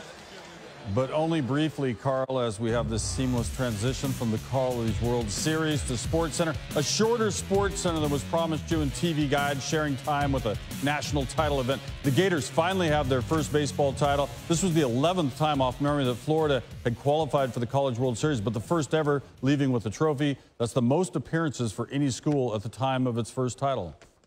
Bucci, Maine. We'll head back out to Carl Ravitch, normally good. But first, an LSU alum. Perhaps the squad could have used him tonight. Mikey Matuk and the Tigers taking on the Royals. He was a member of the 09 LSU baseball team that won the College World Series. Making a career out of great catches. Now, wow, times that perfectly over the giant W. That's June 9, 2013. Playing for the AA Montgomery Biscuits. Yum. And then tonight, Matuk, what a play. Full sprint. Shoulder hits the wall. Justin Verlander likes it. Take a listen. There's how it sounded. Volume up. Matuk is on the run, still going back. Mikey leaps. Oh, what a play by Matuk. That ball just kept going and going and going, and Mikey didn't give up on it. What a play. It's always a great moment standing out there and seeing your teammate kind of just lay out and sacrifice his body and make a play for you. You know, it doesn't get much better than that. Salvador Perez doesn't agree with that assessment, but he does tip his hat to Mikey. But again, it's not LSU's night, it's Florida's night. No, pretty obscure stuff out of the gate from you, featuring the former LSU player, the team that lost to Florida. I asked for calm in Gainesville tonight. Right now, we're going to kick it back to Carl Ravitch and the gang. Looking at Florida's first national title, College World Series champs. Pretty impressive, and a good pitch from John Butchergross as well. Pitching was really the story, and that's why the LSU bench is subdued, and they are celebrating in the middle of the diamond with the Gators. You just showed the Detroit Tigers highlight. Alex Faedo, the most outstanding player, the 18th selection of the Detroit Tigers in this year's first round. He was outstanding, and so were the other guys that followed him. For Faedo, 2-0. 14 in the third, 5 hits, no runs. He did walk 6, but he struck out 22. And we're left to wonder if there was a chance we would have seen Faedo tomorrow night in a Game 3. But you know what, Laura, there is no Game 3. That's right. Hey, 1 second before you leave. Okay. You just saw Kevin O'Sullivan get his son Finn, and you were talking to him about winning. How does it feel to know that you guys have won the first ever championship, national championship for Florida baseball for Kevin O'Sullivan as well? It's awesome. I mean, the way Sully pushes us, and it was awesome to see Finn happy right there. But we always thought we had a shot to, you know, put together our class and the class above us with Larson and Rubio leading us the whole way. But it's just an unreal feeling right now. How would you describe the way that pitching has led this team throughout this tournament, you obviously being a crucial part of that as well? A ton. I mean, it's been the bread and butter this year, but you know, the hitters really showed up this tournament, got us enough runs to just get us some wins. You had some words of advice for Tyler Dyson before this game, the starting pitcher in this one. He's able to do this. Only his second start of his career. What was it like seeing him out there? I just told him to compete and just keep doing the things that he did. I'm going to... Go shake their hands. All right, Laura, team player through and through, Alex Faedo, and certainly the leader of this staff. The pitching was clearly the story for Florida, as it has been throughout the entire season, and it was here. But there were 2 plays in which LSU will look back on and wonder what could have been. Certainly that play in the 7th inning with that interference call. Yeah, I mean, interference called second base, so it's an automatic double play, and by rule, the base runners, if they're not involved directly in it, go back to the bases. So this would have tied the ball game, and ultimately, it's the right call. And it would have changed the entire trajectory of the game. And you see right there, Steve Mattingly in perfect position to make that call. Then in the 8th inning, they had first and third, nobody out. And this play, as they nail Robertson at the plate, prevents another tying run from scoring. Fundamental baseball. That's what it was all about. The Florida Gators played it throughout the first game all the way through the end. It was fundamental baseball. Catch it, make the play. I'll tell you the thing in this, okay? And we've talked about the starting pitching, and rightfully so. Their starting pitching, to me, was as good as anybody in the entire country. They started this ball game with 3 straight hits. Offensively, they set a different tone than they had at times during the course of this tournament. I think it's one of the reasons why they really punched it much across in the 8th. It changed the course of the game. 4 runs in the 8th inning. As the Florida Gators and Kevin O'Sullivan get the job done. Last year, the Cinderella story of Coastal Carolina. And Florida, the Gators, rarely will they be confused with Cinderella. Always a power, and finally, they bang through the door. For Laura Rutledge, Kyle Peterson, Eduardo Perez, I'm Carl Ravitch. Guys, back to you. Thanks, Ravi. See you at the Home Run Derby. We are live. Once again, this is SportsCenter. Bucci, Maine. He's not bored, kids. He's heavily sedated. Something like that. Jake Arrieta and Max Scherzer. This was something of a great pitching matchup on paper, but games are not played on paper. They're played inside TV sets. Trey Turner, a little speed for the Nationals against the Cubs on Tuesday. First inning already. Nationals down 1-0. Turner leads off the inning, beats out the infield single, and he's that fast. Ralph Garr kind of speed, melt video. Turner then going to second. He's on in, and what the heck? Might as well go to third. Later in the at-bat, Brian Goodwin, another infield single. Turner comes in easily, and we're tied at 1 apiece. Third inning transition. Turner on base again in the third after a walk. Walks as good as it. Turner, just go ahead, steal it. Delay steal, safe. Turner's 3rd steal of the game. Ricky Henderson style. Later in the inning, go ahead and steal 3rd. 4th stolen base. 2nd player to steal 4 bases in the game this season. Here's Turner on what his first base coach, Davey Lopes, had to say about stealing, because he used to do it. He gets mad when I don't go, so he's not really saying anything. He just gives me that look like, why are you still here? And sometimes I have to explain myself, and sometimes I'm like, all right, fine, you're right. I probably should run. Turner, a trendsetter for his teammates. Anthony Rendon, Michael Taylor, each ripping off bases. Thieves, 5-0. Turner up again in the 4th. Nats up 3-1. Taylor's ripping 3rd. Miguel Montero tries to catch him, but the throw goes in the left. Taylor goes into home on the error. 7 stolen bases for the Nats. That's like a team record. Arrieta, 4 innings pitched, 6 hits, giving up 5 earned runs, walked 6 players. Max Scherzer, remember we had that pitching matchup going? He's leaving. That's more beer for us. Ian Happ, choking on a splinter. Chris Bryant going away. Tommy La Stella, Nats win it 6-1. Scherzer goes 6, gave up 2 hits, 1 earned run, struck out 6. So clearly here, Scherzer got the better of this matchup. 6 innings. Just 1 run, didn't walk anyone. Arrieta lasted just 4, as mentioned. And that sums up the way the season has gone for both guys. Arrieta's ERA now 4.67. Scherzer sits at 2.06, Seattle. Even lower than when he won the Cy Young just last year. So I haven't seen that many steals in a while. A lot of sound bites we show on SportsCenter, quite frankly, aren't very good. No. Pretty boring. Apparently this next one's going to be better. Miguel Montero, who has been brutal throwing out base runners this year, and you're going to have a DU proving that fact after the sound. And how brutal. I will. And whether it's his fault or the pitcher's fault, Miguel has an opinion on that. It really sucked because, you know, like the stolen bases go to me. And when you really look at it, the pitcher doesn't give me any time.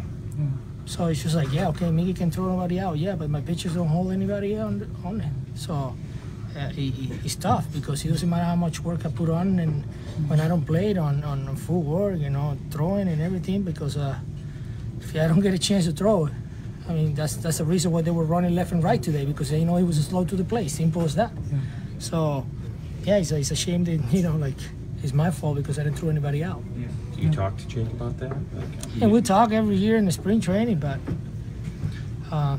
he's frustrated because it seems to nobody really care about it. You know, like, okay, yeah, I got a pitch. If they run, they run. I don't care. But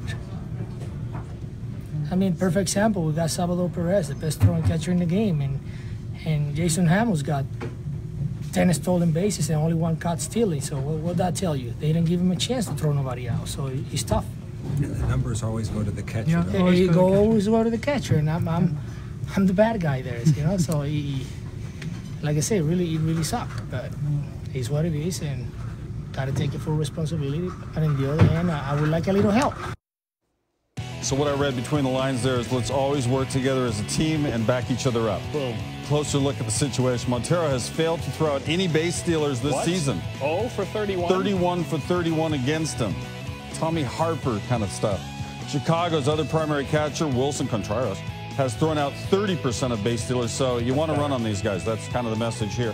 Aaron Judge of the Yanks, good so far at hitting 26 homers. The youngster has reached base 28 straight games, walk hit, whatever. Wonder what the record is.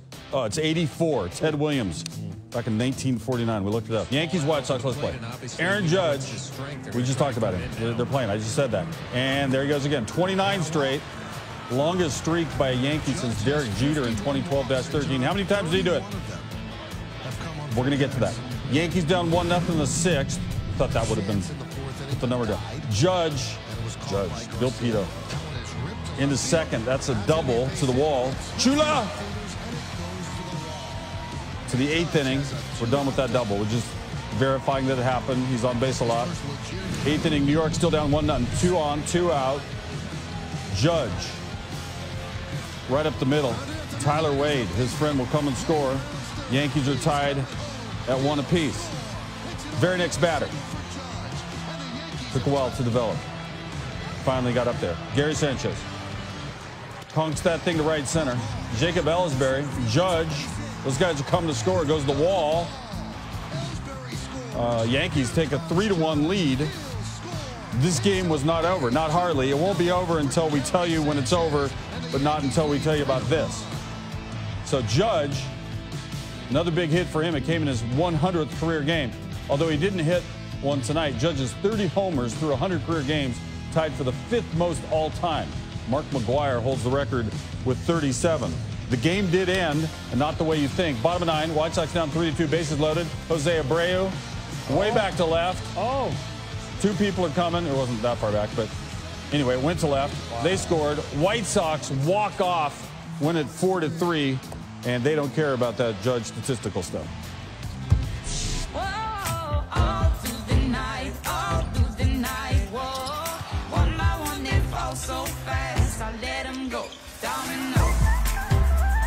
Hearing you know, unless it's Shelby. I was talking. Everyone knows it's windy. Brian Windhorst joins us now. We're live on SportsCenter right now. Scott Van Pelt follows at midnight. NBA free agency. Here's my question, Wendy. I was thinking about this today. Paul George, how does his status affect teams pursuing certain players? Is there a domino effect here with him? Yeah, Bucci, you know, we're in the era of the super team. Why try to get 1 star player in the offseason when you can get 2? And that's where Paul George kind of finds himself as free agency is just a few days away. The Boston Celtics, for example, may be interested in Paul George and may offer more money or more assets for him if they can get Blake Griffin or Gordon Hayward in free agency. The Houston Rockets may be more willing to part with assets to get Paul George if they can convince Chris Paul or Blake Griffin or another star player to come in free agency. So part of what's going on as we lead up to midnight on Friday is the attempt to cluster stars to compete with the Cavs and the Golden State Warriors of the world. And Paul George can either be a drawing card or a secondary star to add, depending on how the recruitment of these free agents go. July 1st, NBA free agency begins, and I'm going to go see you two in Cleveland. The Clippers, difficult spot. Blake Griffin, Chris Paul, both free agents, as you know. What about Chris Paul's future? Well, he met with the Clippers today, but he is giving out strong signals that he is going to take meetings with other teams. And the teams that are interested in him, the Houston Rockets and San Antonio Spurs, and maybe even a mystery team or two that will emerge. The bottom line here for Chris Paul is, would he be willing to walk away from $70 million to play other than the Clippers, because if the Clippers make that 5-year offer, that's what he would be looking at. And here's something else to consider as the Clippers decide whether they want to make 5-year offers to both Blake Griffin and Chris Paul. As they go forward into free agency next year with all that star-studded guys on the market, including LeBron James, having Chris Paul in the fold would be very important for recruiting those next players. So that's another thing the Clippers are considering as they decide how to proceed in this very interesting free agency for them. Man, NBA free agency's never been like this before. Brian Windhorst is on top of it. There's a chance I might have talked over the top of that. Okay. Fix. Oh, am I talking now? Go. I can talk now? This is Must See Sports Center. Windhorst, Jonah Hill. You figure it out. Adam Jones and the Orioles against the Blue Jays. Trouble. Jones fouls the ball off. His necklace breaks. Take a listen. It was awful.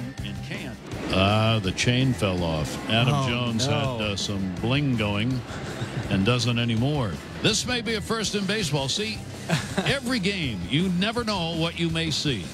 Have you ever seen jewelry break and have to be picked up on the field during the game? Oh, my God. Watch this.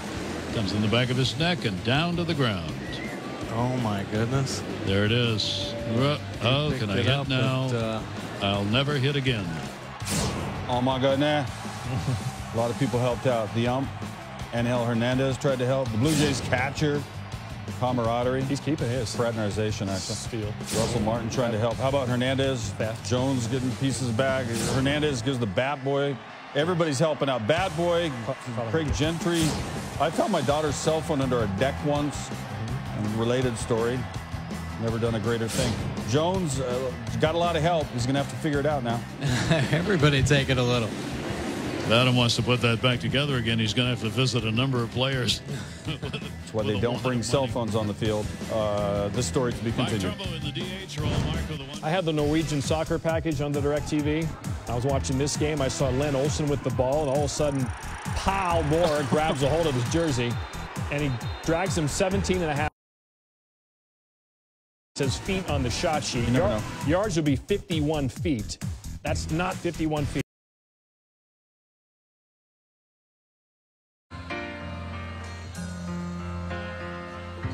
I've taken my bows, my curtain calls.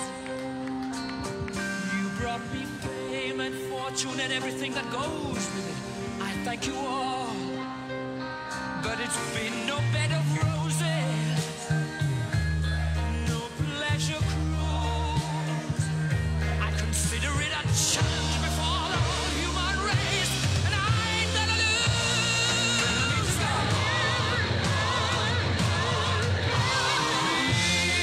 We are the champions, my friends, and we'll keep on fighting till the end. Would the team's captains and the coach please step forward and accept the team trophy? Ladies and gentlemen, on behalf of the baseball committee, the NCAA, all who participated in this wonderful championship, first please join me in thanking our wonderful hosts, the city of Omaha, and all the people who pull off this championship on our behalf. Thank you all. And now it's our great pleasure to present the team trophy to the University of Florida Gators. Congratulations, guys.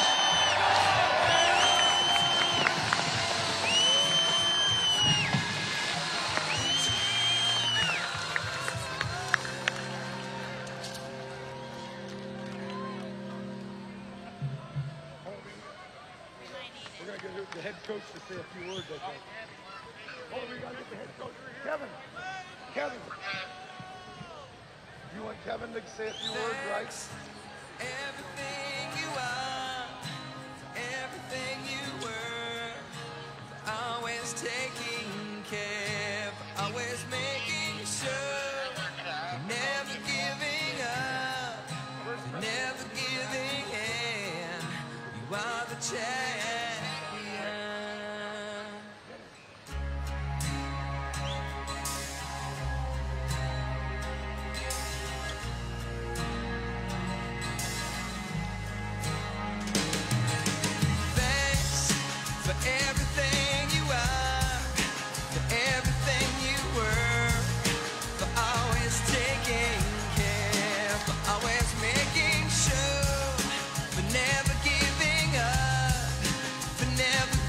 We will now announce the 2017 NCAA Men's College World Series All Tournament.